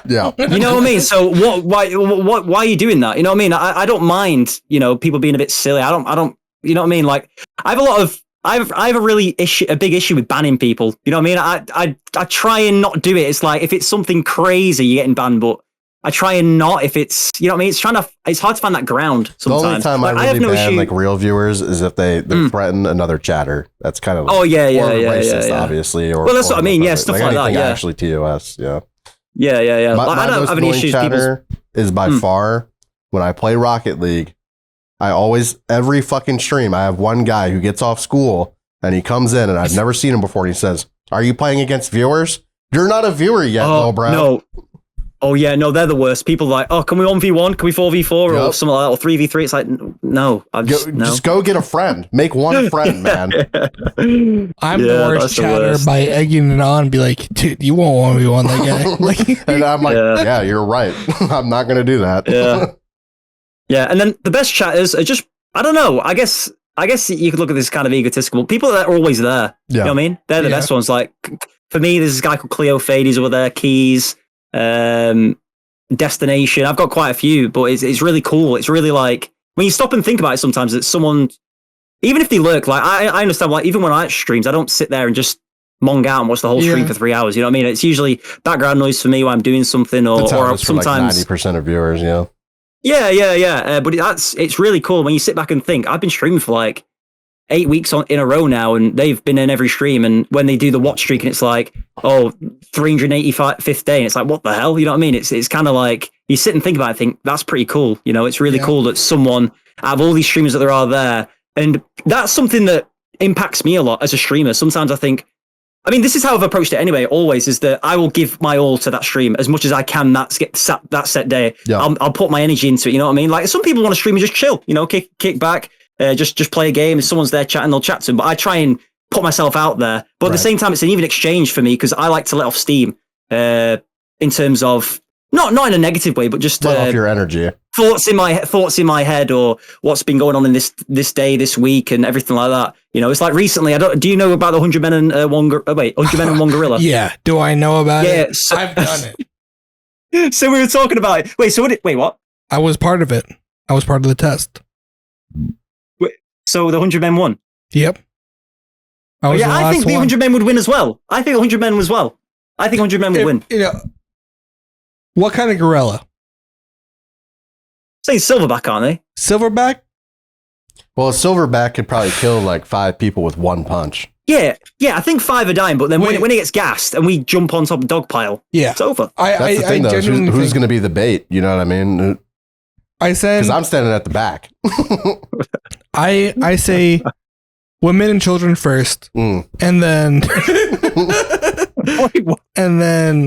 the easy ones out of the way. I'm at the end, and I start choking it out. I say, this. Then you realize its neck is made of solid muscle, and then you can't squeeze it. All necks are made of muscle.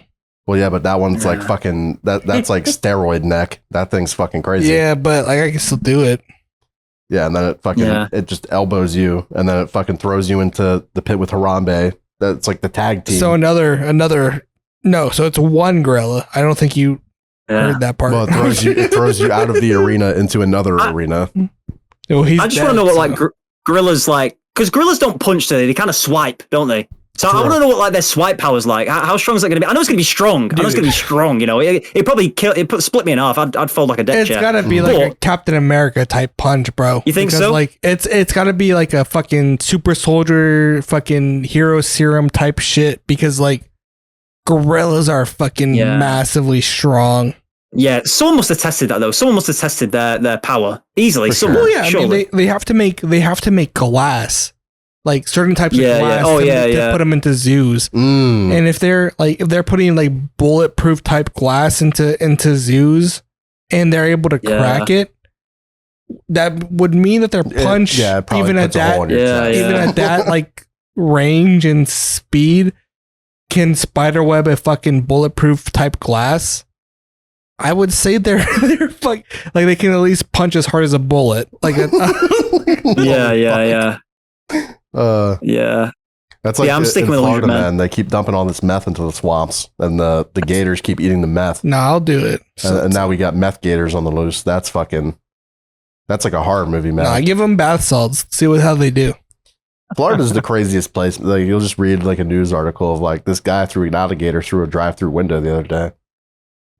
Nobody knows why. I saw a video of like this guy who was he was barefoot, had camo shorts and a camo tank top on, and he came up because these police people were trying to take care of this alligator who was in the middle of a highway.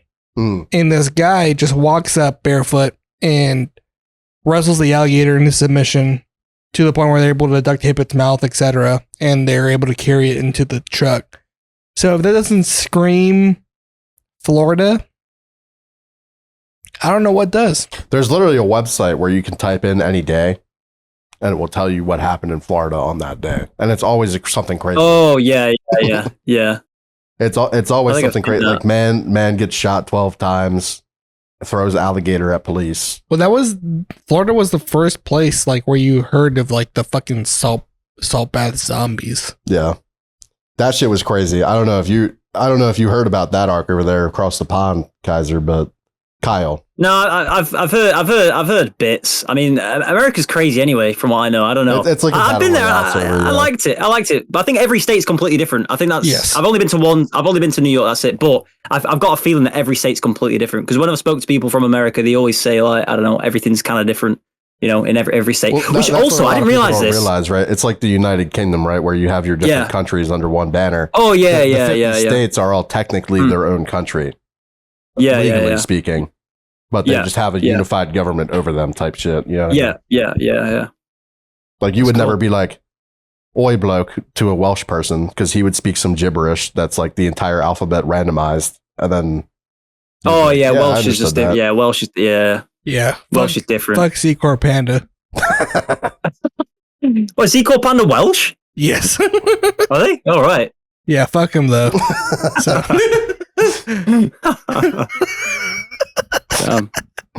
Nah, bro, I'm telling you, come to Texas, bro. We'll shoot some fucking guns. No, bro. I'd love to go. I'd love to go. No, I've never shot a gun. I love Never. that. That's No, like well- the America 101, bro. You didn't shoot a gun when you came to America? Nah, not in New York. It No, was in New York, bro. not New York. Oh, true. Yeah. That's One of like the highest fucking Yeah. like legal heists. Like Yeah, I was Thanks paying like for $100 to go see Waxworks and shit. yeah, no, here we stuff have like like that. you go around the corner, you could be like, you want to rent a gold minigun? And they're like, yeah, fuck it. no, but like we're not even joking, Kyzer. If you ever come to Texas, like you can just stay here. Like True. Yeah, Or no, what- I'd love to come to Texas. I like America. I loved it. I loved it when I went. I really enjoyed it. It was just so different. I feel like I don't know if it's because I'm technically a foreigner in America, but everyone yeah. when I You went got out, to- I went out to some of the bars and whatnot because you have clubs, don't you? But it's not really. It's kind of different to the UK kind of clubs, I think. But we went to a few bars and everyone was very approachable. And You gotta approached me remember quite a that, bit, like- you know what I mean? Yeah. I don't know. It just depends on where you are, what kind of club you're in. As somebody who has been on every coastline and traveled to most states, the East Coast is very nice, but they're not kind. So like they'll give you the shirt off their back, but they're gonna say fuck you while they do it. The West Coast is kind but not nice. So they'll look at you while you have no shirt and be like, "Oh, I'm so sorry for you," and then walk away. And then the South, they'll be like, Come in, eat some. "I'm gonna fucking shoot you because you don't have a shirt on." No, No, but no, the South. the South is very nice. The South is like a 50-50 because it's either like I'll kill you for being on my property, or come on in, honey, I'll make you some biscuits and gravy. Yeah, I mean, the South is definitely the nicest place I've lived so far. Like, even it comes down to one of the simplest things is like on the East Coast where I was born and grew up. If you were crossing a crosswalk, you had to look both ways because if not, you will get run over. In the South, people will just stop at crosswalks even if there's nobody on them. Yeah, and it's fucking annoying. Like that's just such like a little thing, but like it gives you the vibe, kind of. I guess Yeah. the South is I really like it down here, except for it being hot. But I don't go outside, so. Yeah, what's the weather like? Is it just always hot? Dude, Always? right now Or- it's fucking like it's storming as a motherfucker. Like I'm Oh, really?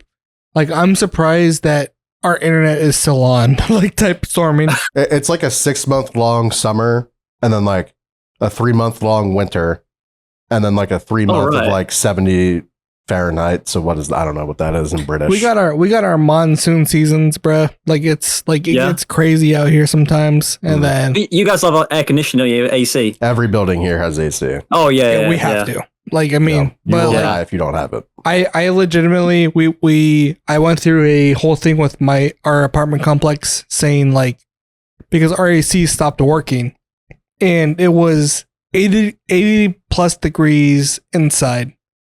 I don't know what that converts to, but I don't think I've been in a building anywhere that I've been that didn't have AC since I was like 10 years old. I've never been in any place that didn't have AC. Yeah. But I sent this email, like this horrendous email to this company saying like if you don't fix this, like you're done. Like basically. And they fixed that shit ASAP, bro. Yeah. Like they were not Yeah. here fast. This was the fastest like service that we got because I was just like Literally the next morning. you're done. Like but to be fair, they still have yet to respond to my email. So Maybe they're scared. Maybe they're scared of what you'll say. Yeah, in the UK we don't have like AC. I mean, you'll have some buildings, but I don't know. That'd be like Well, it's McDonald's. always That's raining about there, it. so it's probably cool a But lot. yeah. But a lot of our buildings are built to keep the heat in. You know, so Does it get like hot? yeah, as the balls weather's or what? ass. Yeah, yeah. Especially because I'm in like a loft conversion, so all the heat just rises What up, is and then what is the hottest that you feel like in Celsius? the hottest. About hottest here probably gets to like maybe 22 degrees, 23 degrees. That's yeah. So let me. 70? Let me have a look what that would be. Oh my god! That's like what our apartment stays at. Your Really? Yeah. your hottest is 4 degrees Yeah. hotter than what we set our AC to. Different It definitely standards gets- of hotness, man. You get used to It it. definitely gets hotter down south, but I live in Blackpool, which is like a seaside resort. Mm. So it's like I'm literally about 10 minutes, 5-minute walk from the beach, if that. Oh So hell yeah, you get that ocean breeze. yeah. So you get that a lot. It's pretty much windy here all year round. Well, not windy, but there's a breeze, Yeah. constant breeze. So it is nice. It is nice, but in the winter it's harsh. Winter's harsh. Yeah, really harsh. What kind of guns you want to shoot when you come to Texas? Oh well, I think I've got to start off small because I'm. They I'll seem probably a go. lot I'll start scarier with than a they are. pistol. You'll Start with like a it. pistol. No, because the first thing came to mind was like a Barrett 50 cal or something. But That's a that'd bitch. probably that'd break my collarbone probably easily. I think even shooting like an AR would probably break my collarbone. No, but I ARs think are I'd have to. ARs are a lot nicer than you think they are. Really? You got to remember the way that guns are designed. They're designed to make it less harmful to the user. Shotguns are probably the worst I've ever shot. Yeah, That I shit, wouldn't- it's like getting punched in the fucking shoulder. It's not and that fun. it just depends on the type of round you're shooting too. Because if you shoot a slug, it's gonna be. yeah, But if you shoot a fucking like bird shot, dude. When I shot that 50 cal machine gun, man, I'm telling you, my helmet was like bouncing from the fucking blast. Like Dude. every bullet, I was like getting concussed, and like he just from had- shooting. he had a custom made helmet too. Like Oh my god. Oh really? No. yeah, like his head is like Custom made. Like- You know the Rebel Trooper helmet from Star Wars, the big ass one. yeah. imagine Yeah. that twice. Oh, the that. size. Oh yeah. It's Like that. that's Like the fruit like bowl. he had to. The fruit like, bowl. It didn't. It didn't fit him. It was a Like large, it was bro. too. It was too tight on him. There was a still, size above the one that I had. which is crazy because that was the largest size. I had a Um, large. I know somebody who got the extra large, and his name was not me. Yeah, but to be one step below the largest, I'll take it. that's like taking 3 rows in an airplane and be like, I'll take it. Like, I only had to use 5 seatbelts. It's fine. Like no, like you still had to use an extraordinary amount of fabric and to get it done. No, his head is fucking massive. Shut up, bro. You're Like, That's all right, man. Mine's pretty big as well. Don't worry. I got a big cranium. do you know what your hat size is? I don't know. It's just I've got a big piece at the back. That's If all. you don't But know your my- hat size, it's my not head's, that my head's big. kind of like elongated. But do you have like a measurement? Like, do you know the size of it when you buy a hat? No, I don't really wear caps or anything. Then like you that. don't. Then you don't have to worry about it. Yeah, no. Because if you- All right, yeah. I'm If you good. know your if if you know your hat size, that's when it's too big. yeah, nah. Because All right, usually, usually hats are made for a one size fits all, or they have like the fucking like strap or whatever. to be but fair, those sometimes, hats didn't come with straps. yeah, but your hat would have to come with a fucking airplane seat fucking strap. So. All right, look, all right, bro. We get it, bro. Anyways, speaking of hats, what's going on with the? Yeah. Is he hanging right there right now? Fucking hat right behind you. Oh, this. So I got this in Paris when I went to Disneyland when I was in Paris. I wish you got it in So, Japan. I got that. Yeah. No, well, yeah. I just got the But, joke that you made. I just got it just yeah, now. I got that in Paris. I don't know if there's a photo on my Instagram with that actually. There might be. is. Yeah, there's a yeah. So I went trust to us. Disneyland. It was good. It was good. It was cold as shit though. I went in Japan. January. Worst time to go. How many Logan Paul jokes do you make, like in reference? Oh, me? Yeah. Mm. Not many. You know what's weird? Not many people mention this. But That's if I take it off crazy. now, honestly, not many people mention it. Really, very, very rarely. Which is crazy to me. But if I take this off now, my chair just looks weird, so I've kind of left it there. I don't know where else to put it. I can't put it in the back of my No, door. that's perfect Yeah, right I like there. it right there. Because Yeah. it's like, oh, I think somebody's hanging right there, dude. Is that a body? I think that's a body right there. Dude, I still Gosh. can't believe he looked at that footage and was like, I should post this. No, Yeah. to give him credit, he didn't look at Yeah. it. True. He like He there still was, filmed it. He didn't. I Like don't Logan- want to.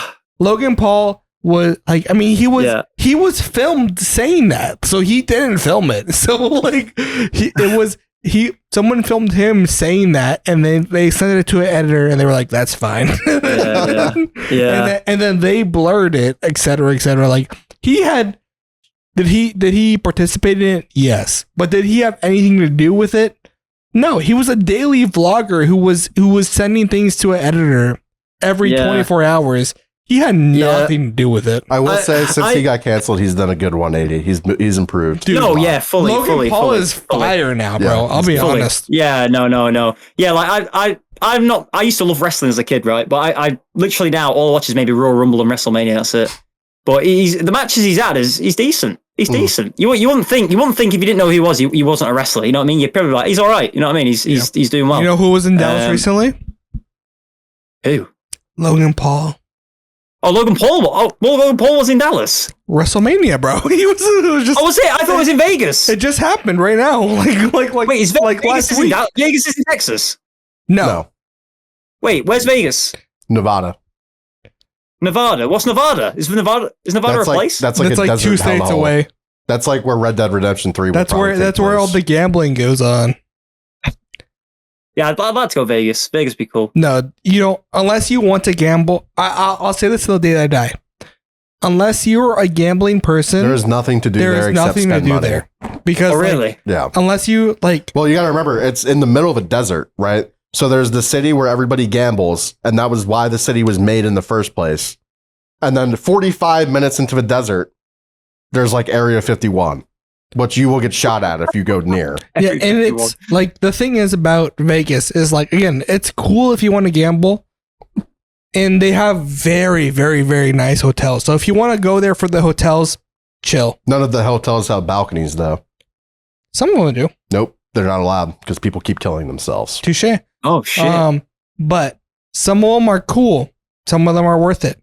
But if you're going there for amenities and cool places to go, not worth. Even the restaurants like that I've seen people go to get such low ratings. Yeah.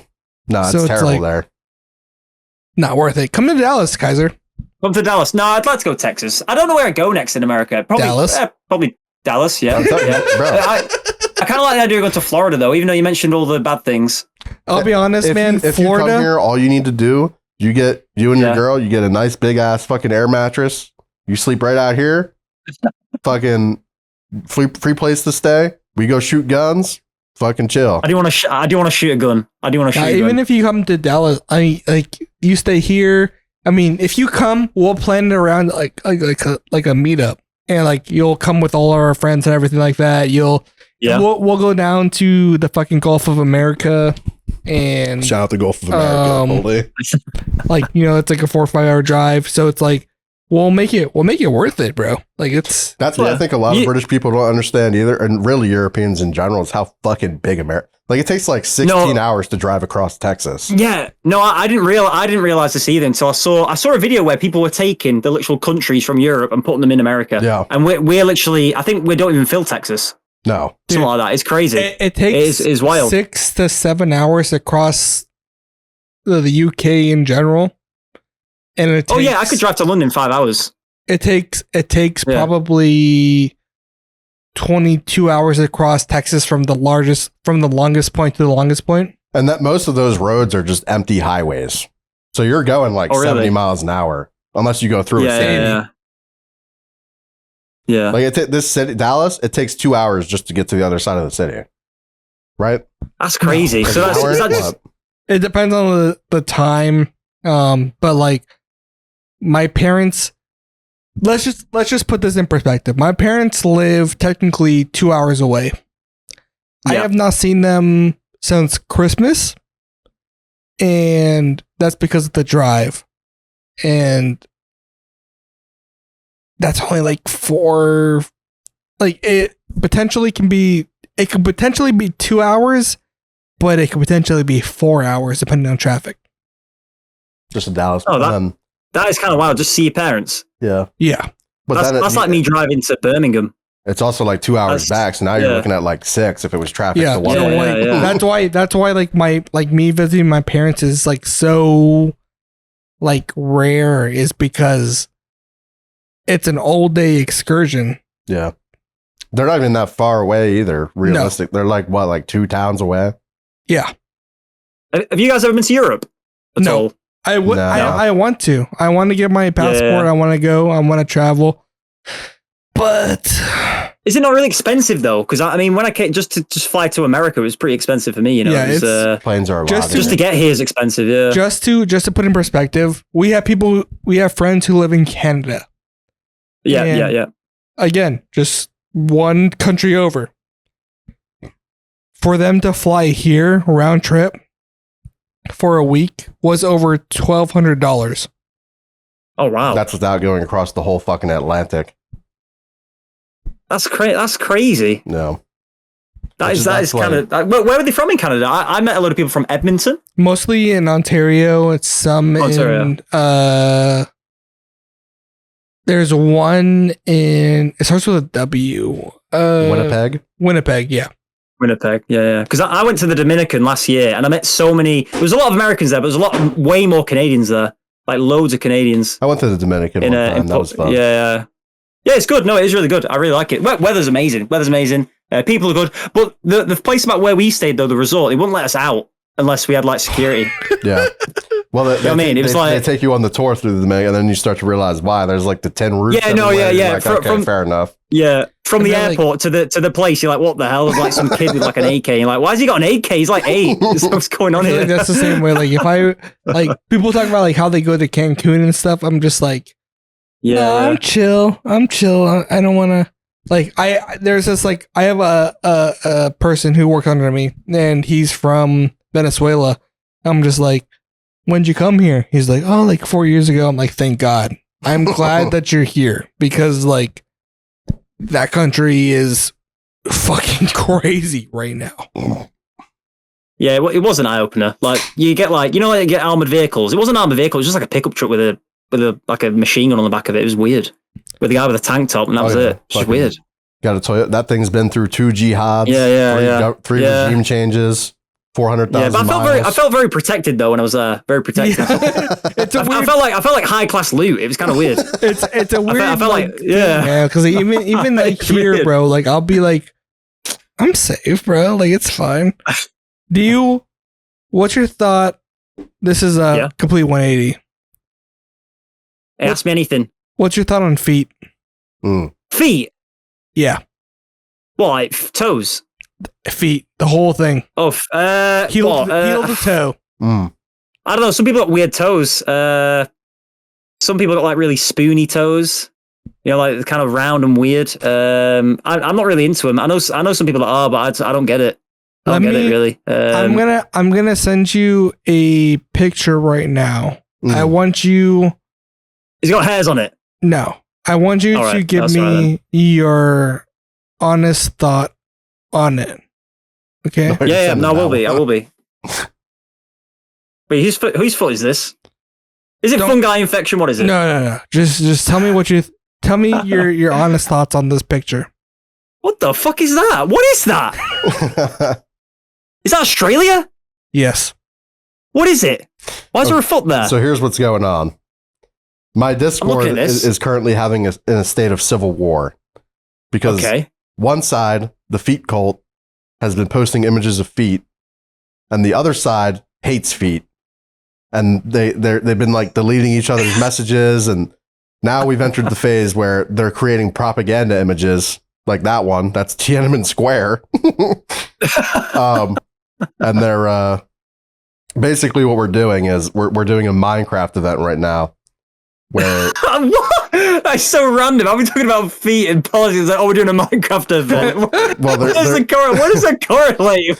Well, we're doing a factions war where both sides are going to make a faction, and they're both going to build a castle, and they're going to fight their civil war in Minecraft to decide whether or not they're allowed to post feet. Well, I'd be on the against the feet, man. I just find feet weird, man. I mean, how does this? Yeah, okay. What the hell is that, man? That is crazy. Why is it the same foot every time? Whose foot is that? Do we know? I mean, it's well moisturized. Doing something right. They've got it well buffed. That's a nice foot. I don't like feet, but that's a nice foot, you know? Because I've seen some weird feet, man. How does this make you feel? Patriotic. Yeah, that's good. I love talking about World War and shit. I love that stuff. You guys watched Band of Brothers? Yep. My when I was in the army, that's actually about the unit that I was in. Fun fact. Oh, really? Yeah. That is horrific. That is wow. I was in. Is that God or Jesus? That's God, isn't it? That's Jesus. Oh, is that Jesus? That's Jesus. Wow. That's the 101st Airborne. Yeah. I was in 1st Battalion. That show is about 3rd Battalion. I had to watch this show as part of like my hazing for being in this unit. And they would quiz me on it, and they'd be like, so what was the difference between our unit and that unit that was in the show? And I'd be like, well, our unit was the first and only paraglide division in the battalion in the U.S. Army. Because we used to fucking paraglide in behind enemy lines. It was pretty cool. But the real answer was they were on TV and we're not. We were still there. I love World War. I'd really recommend going to Poland and go to like Auschwitz and it's so interesting. Well, I get scared of Poland. If you guys give it a chance. I get scared of Poland. Oh, really? Because they do not like tourists. Well, interestingly enough, when I went, there was a lot of Americans there. A lot of Americans. Well, they have, when I went like, to bases there and stuff, that probably helps. Yeah. But I like Poland. It was good. Really cheap as well. I mean, for you guys it'd be so expensive to get there, but when you're actually there, money wise, it's quite cheap. You know. That's what's cool about Europe is like once you're in Europe, it's like $50 to fly like to the different countries and stuff. Yeah, that's it. And everywhere's completely different. You know, everywhere's completely different, like in laws and everything. You know, it's that's what's really cool. And everything's so different, like architecture, everything like that. It's I always wanted Greece. I want to see Greece because Greece is nice. Greece is nice. I'm a fucking nerd. Greece is nice. I've never been to mainland Greece, but I've been to like the islands around it. You know, like Crete, Corfu. Yeah. See, I want to go to like Athens. I want to see. The Acropolis and shit. I think that'd be fire. Yeah, Spain's good. Spain's good. Yeah, just based off the books I read back in the day. Yeah, like I wanna see that shit. Yeah, I'm a history autist. Yeah, I think that's the only downside to being in America is that literally you're in America. You know what I mean? Yeah. In that sense, like travel wise. Sorry, that was stupid, but you know what I meant. It's real because it's like we don't have much to. It cost me like $400 to go home. Yeah, like a 4-hour flight. That's crazy. That's I mean, I could get a flight to Amsterdam, right, on Flight Scanner, and I could get a flight for like 60 quid. Yeah, to Amsterdam. You know what I mean? That's fucking crazy. That's just unheard of here. Yeah. So it's just it's wild. I find it wild that you guys. Another thing about America, I didn't realize this till the other day. You guys don't get annual leave. No. For what? That is crazy. So if you're off work, you just don't get paid.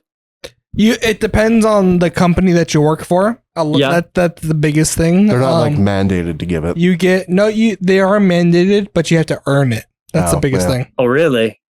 Oh. So salary members, they earn a specific amount of time. Yeah. But if you're hourly, you have to work a certain amount of hours in order to get that time off. So right now, just to base off, I work in a corporate position as an hourly member. My start time was the February 1st, I believe. February 1st from to now, I have earned maybe 16 hours of PTO, which is paid time off, and that is 2 full days worth of time off in 2 months. So about a day a month, you earn your time. That's crazy. A day a month, though. That's crazy. But salaried, you earn it's all dependent on like what you work. Salaried, they make fucking like my store manager, like he's salaried, obviously. This guy gets fucking like he can get like 4 months off at a time if he wants to. Oh, really? Yeah. So it's all fucking scaled. Is yours like So your paid time off, is that end at the end of do you need to use that paid time off before like April? Because our financial year ends in April. I don't know if yours is the same. I'm not sure. No, ours is February. So like February. At the start, it's February. Yeah. And it's dependent on the company. But yeah, if you're salaried, you get a certain amount of time per the year. So he has so my store manager who's salaried, he gets 3 months that he can get PTO throughout the year, and he has to schedule that out. But for me, I earn that based off the amount of hours that I work. And so right now, from February to now, I've earned 2 days worth. That's crazy, because I mean, if you join where I work at a hospital, right? You get instantly 5 weeks of annual leave you have to use between April to April. 5 weeks. That's a lot. And you get 2 days in 2 months. What the fuck? Like, I've been there so long now that it works up that you get progression. So if you've been there 5 years or 6 years, you get like an extra week. So currently I get about 6.5 weeks off in the year. Holy. Days that I can use. See, and that's what our salary members get here. So I mean, yeah, that's wild. And then you guys don't even. I mean, I get free healthcare as well. Dude, stop flexing, bro. No, but that's crazy. You guys work like horses and then don't even get any benefits on that side. That's crazy. Yeah. That sucks. That's wild. That is wild. That is crazy. That is crazy. Obviously, not all healthcare is free. I have to pay for my dentist, but I mean, it's only it's not that expensive. Oh no, your dentist. You know what? Take a guess on what I spend per check.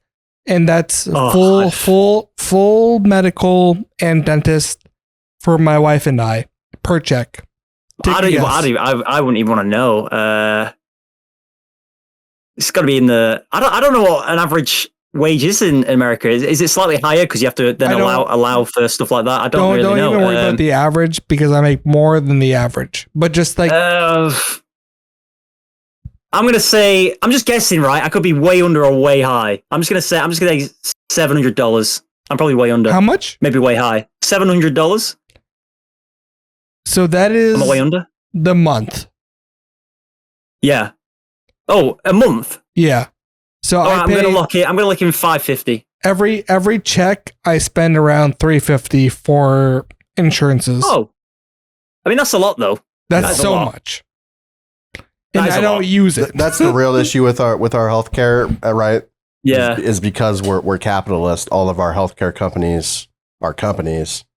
Yeah, so their sole purpose is to create money, right? So at the end of the day, if they want to charge more, they can. Yeah, as long as every other company charges more, that's which is ridiculous, bro. You know? Because if I went to the ER right now and I had 5 stitches, I would get charged $10,000. Well, it depends too. Did you take an ambulance? Because then it's 15. Yeah, exactly. So what do people do if you can't afford that? Do they just give you a monthly payment plan or something? What happens? So you always have the option for a monthly payment plan. But the worst and the most fucked up part about it is if you can't afford it, you generally just get it for free. But if you can't, the hospital will write it off for their taxes. If you can't afford it, you have to pay. So and their can't afford it is so fucking crazy. So if I let's say that I get fucking I have to get surgery for something and it costs $20,000. Yeah. My insurance covers 10. I still have to pay $10,000. But if a homeless person has to have the same surgery, they don't have insurance, they don't have anything. They don't have to worry about anything because they're homeless. They don't have money. What are they going to do? What are you going to do? Steal his tent? Reap that shit? You know what I mean? So that's wild. That doesn't make any sense, really. You're not gonna let someone just die, are you? But you know what I'm saying? No. It's weird. It's kind of backwards in a way, a little bit. But you're basically paying they every legally time. Can't allow you to die. Yeah. So save your life. No matter what, you're paying for someone else's healthcare. No matter what the fuck you're paying for. Yeah. And I somewhat agree with it because that's what you're paying for whenever you get free healthcare, right? Your taxes or whatever, they're going towards that person that can't. But the biggest thing that I have an issue with is that here we're paying for that plus our own. Like it's not like a fucking community pot.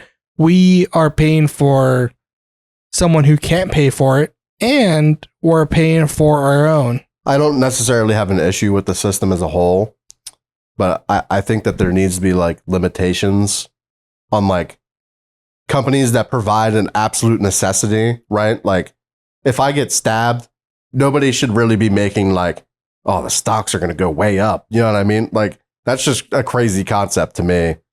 But so there needs to be limitations on how much profit they're allowed to make, I think. I think running a hospital as a profit should be frowned upon. But at the same time, like your main goal is to keep that person alive.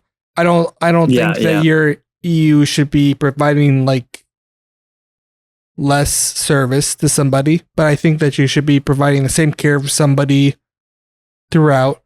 But with that being said, if I'm actually paying, I should receive better care.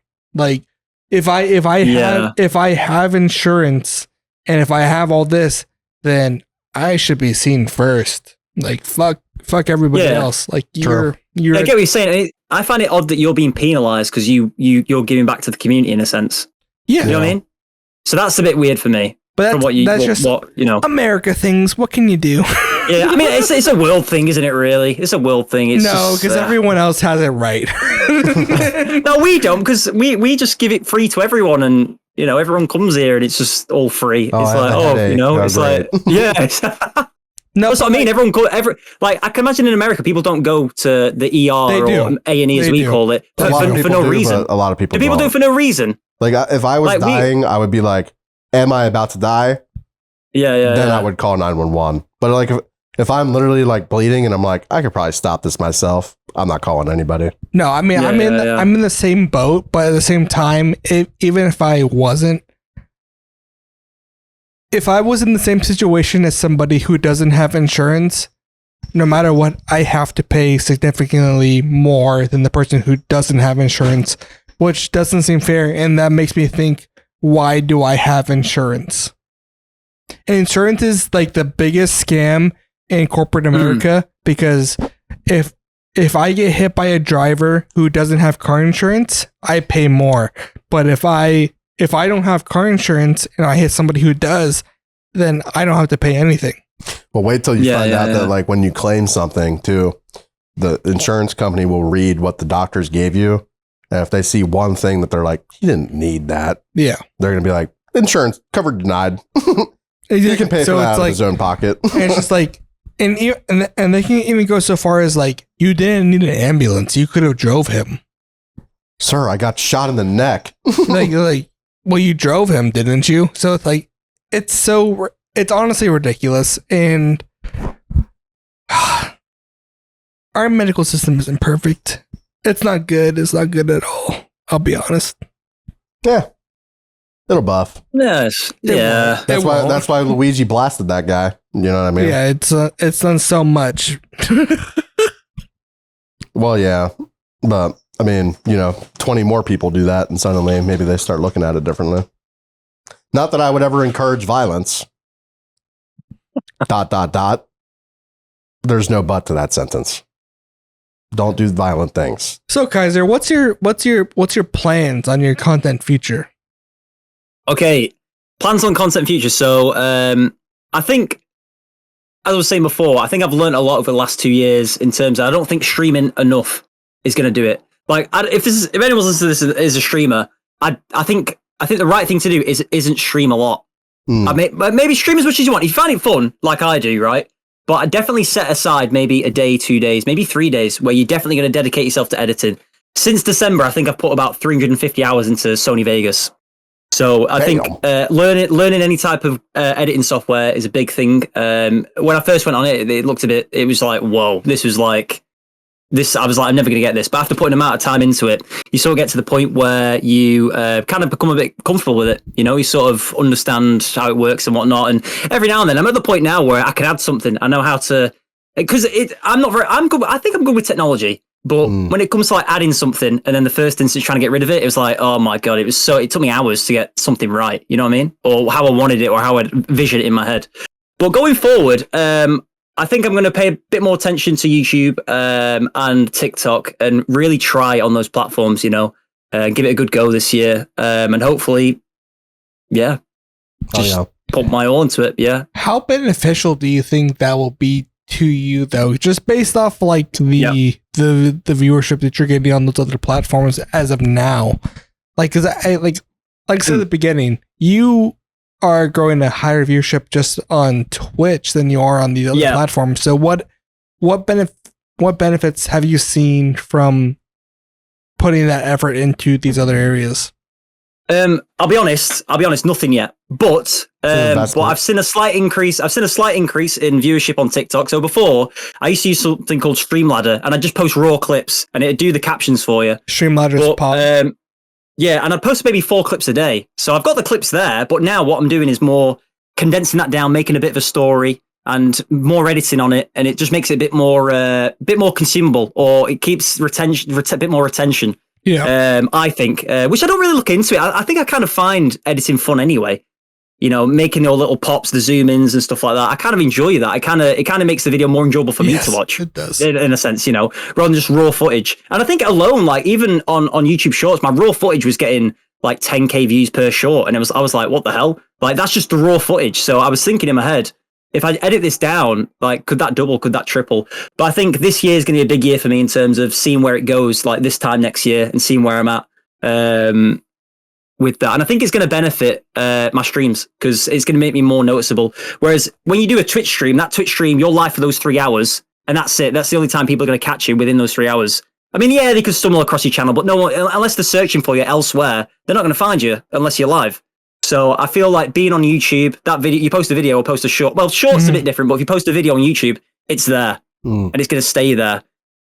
And then TikTok's TikTok. I mean, TikTok's great. I like TikTok in the sense that it's a big test pool. You can test things, I feel, with TikTok, but at the same time, you kind of got to stay relevant with relevant trends as well, which I try not to look into too much. I kind of want to be that way because I think it's still possible to do what you want to do and still make it. You know what I mean? I think that's really possible. And I think even my viewership always tell me all the time, just keep going as I am, with the streams.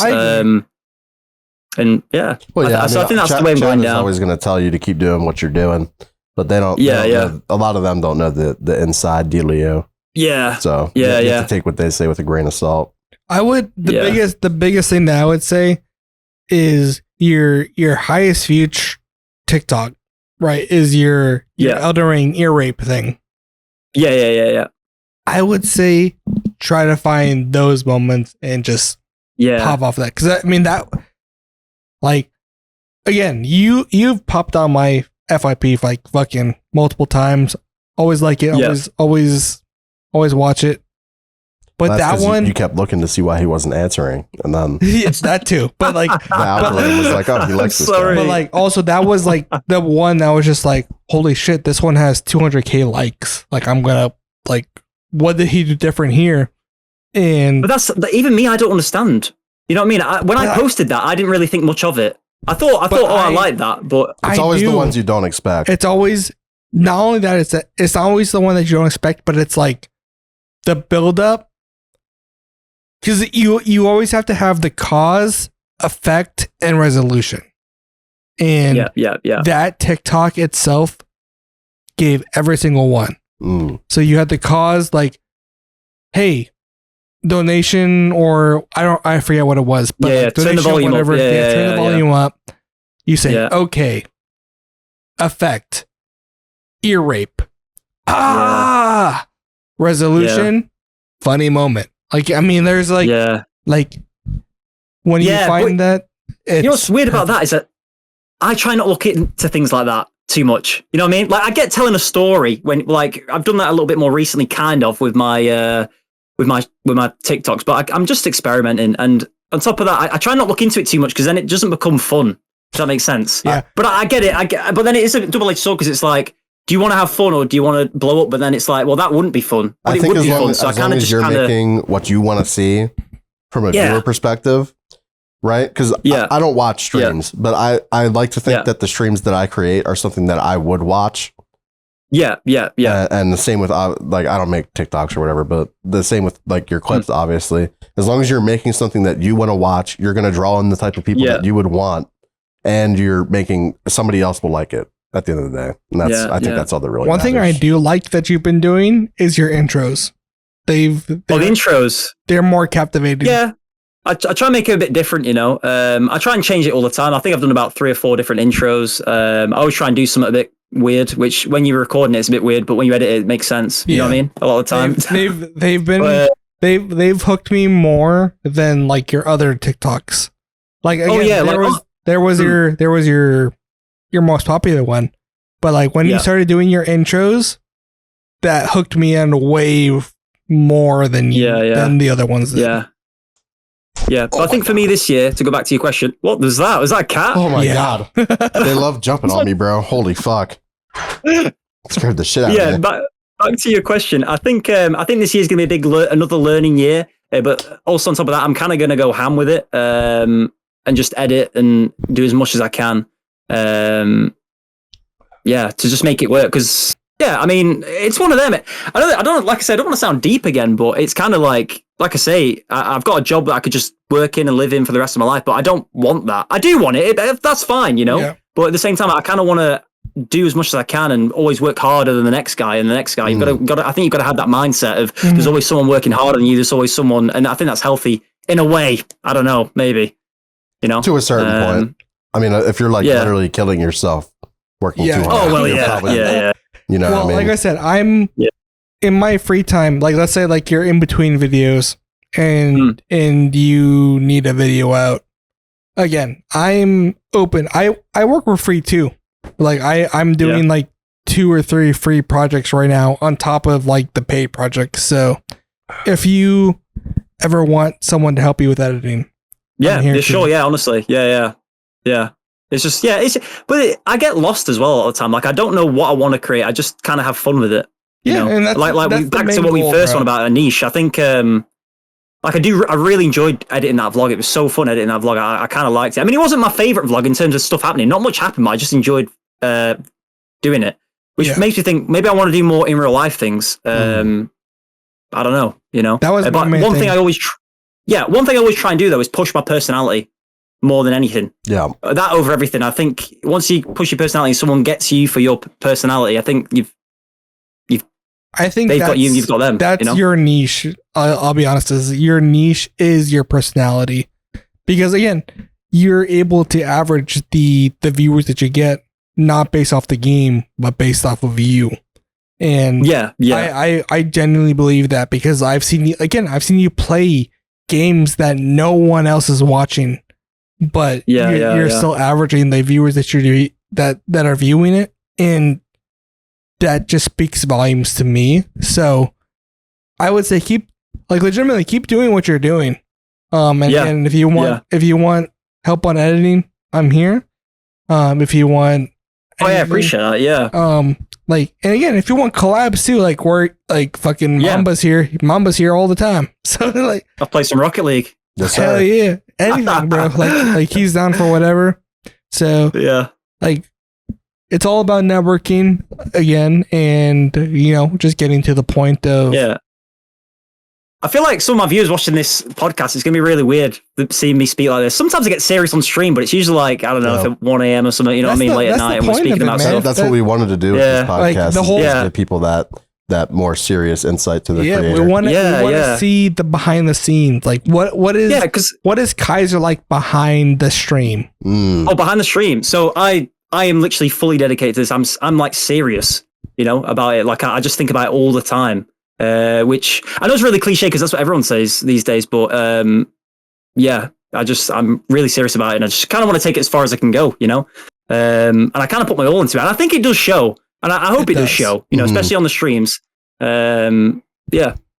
I'll as a viewer, I would say that it does show, and you are phenomenal, and I enjoy watching you, and I hope that you as viewers, you enjoy watching him as well. So is there anything that you want to say to your viewers right now that you probably normally wouldn't say to them while you're live? What do you mean? Like I wouldn't say to them. What is something that like you want them to know that they normally wouldn't hear from you? Well, they wouldn't know about me.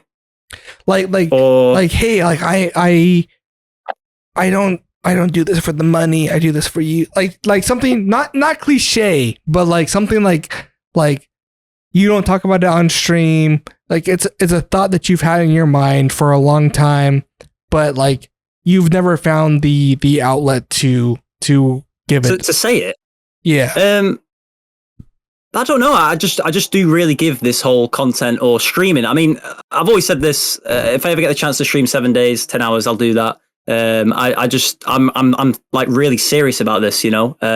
Maybe I don't think I'm too serious, but I think I'm more passionate, you know, about it. And I don't know. I should probably just say thank you to them, you know, especially the ones that are there now, because they're always going to be the core. Yeah, I'm trying to think right now. I just appreciate them, you know. I just appreciate them a lot. Yeah, and I just want to take it as far as I can go with it. And like I say, it sounds crazy, but I want to try and be the best at it as well. Like, I think that's always a good way to look at things, you know. Yeah, and I hope I've not wasted their time, and I don't think I have. I don't think you have either, man. Again, as a viewer, I enjoy, like, I'm like genuinely when I'm awake and when you're live, I'm there lurking, and I don't feel like I'm wasting my time. Yeah, I appreciate that. So, with that being said, though, I think that this is a good time to end. Kyzer, go ahead and shout out everything that you got going on right now. Damn, everything that I've got going on. Yeah, your socials, everything, things you got planned. So what's going on? It's Kyzer99 on Twitch. I do stream on there. I also have my YouTube, which is Kyzer, and I have a second channel as well. But I just post full VODs of gameplays on there. But yeah, make sure to follow my Twitch. That's the main place you'll find me. Yeah, I think it's Kyzer99 on every platform, I'm pretty sure. Oh, yeah. So you'd find me. I'm pretty sure I've tried on each search, and if you type in Kyzer99, I pretty much come up. So you'd find me pretty easily. Yeah. Oh, yeah. Awesome, man. Well, this is Kyzer, guys. I hope that you enjoyed this episode. This has been a great learning experience, and I love just talking to people like this. Oh, my God. This is my. Oh, mate, honestly, it was so good for me. Like I said before, like I don't ever get the chance to speak to people. So, like, even hearing these questions, it's like I've only had this conversation with myself. You know what I mean? I've never had this conversation with other people. You know what I'm saying? So it's really nice. It's like when you ask me these questions, it's like I know what I want to say, but it's like, how do I word it? Because it's like sometimes you can only piece it together in your head, which sounds really deep, right? I'm not depressed or anything, guys. All right, like, I'm just really just like, I don't know. I guess passionate about this community and about everything, you know, and I want to take it as far as I can go. Because going back again, like I didn't know what I wanted to do for the longest time. I had no idea what I wanted to do, what I wanted to be, but now I've never been so sure. But I'm kind of lucky again because I've got this job where I could just do that. But yeah, I don't take it for granted either. I kind of think I kind of cheat. This is my job, which is really weird. Hell yeah, in a sense. You know what I mean? I love that for you, man. Where you can, where you have a full-time job, but you can. Where you can consider that streaming is your job, that's the dream, man. I wish I had. Yeah. I wish I had. Yeah.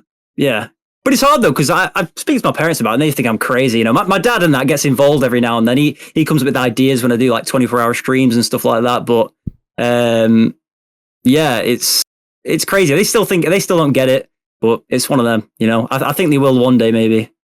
Yeah, they'll get it when you retire them. Well, that's the dream, isn't it? That's the dream. That's the dream for me. It's about, I think a lot of the time, as again, this sounds deep. I think it's about making, I know you should always concentrate on your own happiness, but for me, it's about making others happy in terms of my family. You know what I mean? Yeah. Like how cool would it be to say to like my girlfriend Paige or my mum, like, just, it's good. You're good. How amazing would that be? Here's and your even in YouTube, £10,000. Yeah, like even in YouTube and TikTok and that these days, you don't even need to like blow up. You can do decent, but you can still do that. Like there's many YouTubers that I know that maybe you guys wouldn't know that have, or probably would know, that have blown up and have retired the parents and stuff like that. That's so cool to see that, you know, and that's always the goals. There's many goals, you know. When PewDiePie told me that he was able to retire his parents, I was just like, good on you, Felix. Like that's small creator. That's what we're aiming for. And when Jimmy told me, he's like, you know, I'm Jimmy Beast. Yeah, Jimmy, comma Beast. He said, you know, I'm retiring my family. It's fine. Like they're set for life. I said, that's great. Same thing Are you sure you can afford that? I asked him. He said, yeah, he's fine. Oh, okay. Don't forget to like, comment, and subscribe. Yeah. Squad. Yeah. Shout out Kyzer. W guest. I had fun. Hey, appreciate you guys. Thank you so much for having me on, honestly. If you want me to get me on for a hashtag number 2, we can run it back in like a year's time, 6 months, whenever, guys. Honestly. No, anytime, anywhere, man. Like, I don't know if you've kept up with the App Squad recently, but we've been just for anytime we don't have like a guest, quote unquote. Yeah. We've just been adding our friends. Yeah. And we've been having a grand old time. Well, so we should probably start planning it like this week, and then in 6 months, then we'll. Yeah. So that's it. Yeah. Whatever it may be, guys. But go follow Kyzer. He deserves it, guys. Like legitimately, like his content is fucking fantastic. Go watch it. Go follow Mamba. He's live almost every day. Except for all the time. Monday through Friday. Go follow me. It's called the App Squad. Follow the App Squad, bitches. They'll follow me on my any other socials because it doesn't fucking matter. Guys, it's been lit. It's been a fantastic episode. We love you, Kyzer. Thank you so much for coming on. We appreciate you. Finally, hey, thanks for having me. Thank you for having me. Finally answering the messages. Finally accepting the DMs. No, you gotta change your profile picture, man. It looks so bait. Mine was made for me. It was made for me special. I'm never changing my profile picture. Shout out Herb for making my profile picture.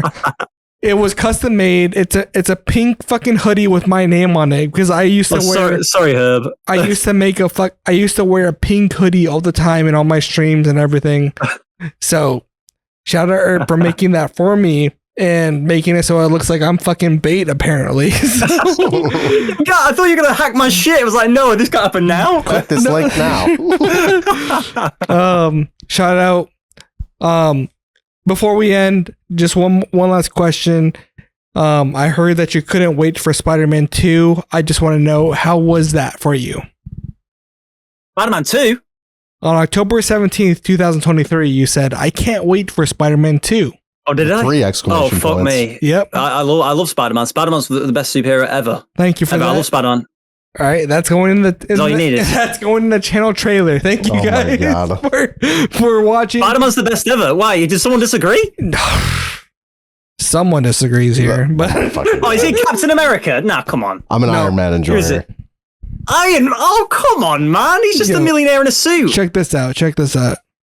Oh, actually, yeah, that t-shirt's kind of nice. That's kind of nice. I would have worn my suit here. This guy has every Spider-Man product you've ever dreamed of. I love Spider-Man. Spider-Man's the GOAT. No, yep. Spider-Man's the GOAT. He's pretty good. Put that in my channel trailer. All right, guys. Thank you so much for watching. We appreciate you. Spider-Man's the best. Mamba sucks. Guys, we love you so much. Thank you so much for watching. And we'll see you in next episode. Bye. Bye.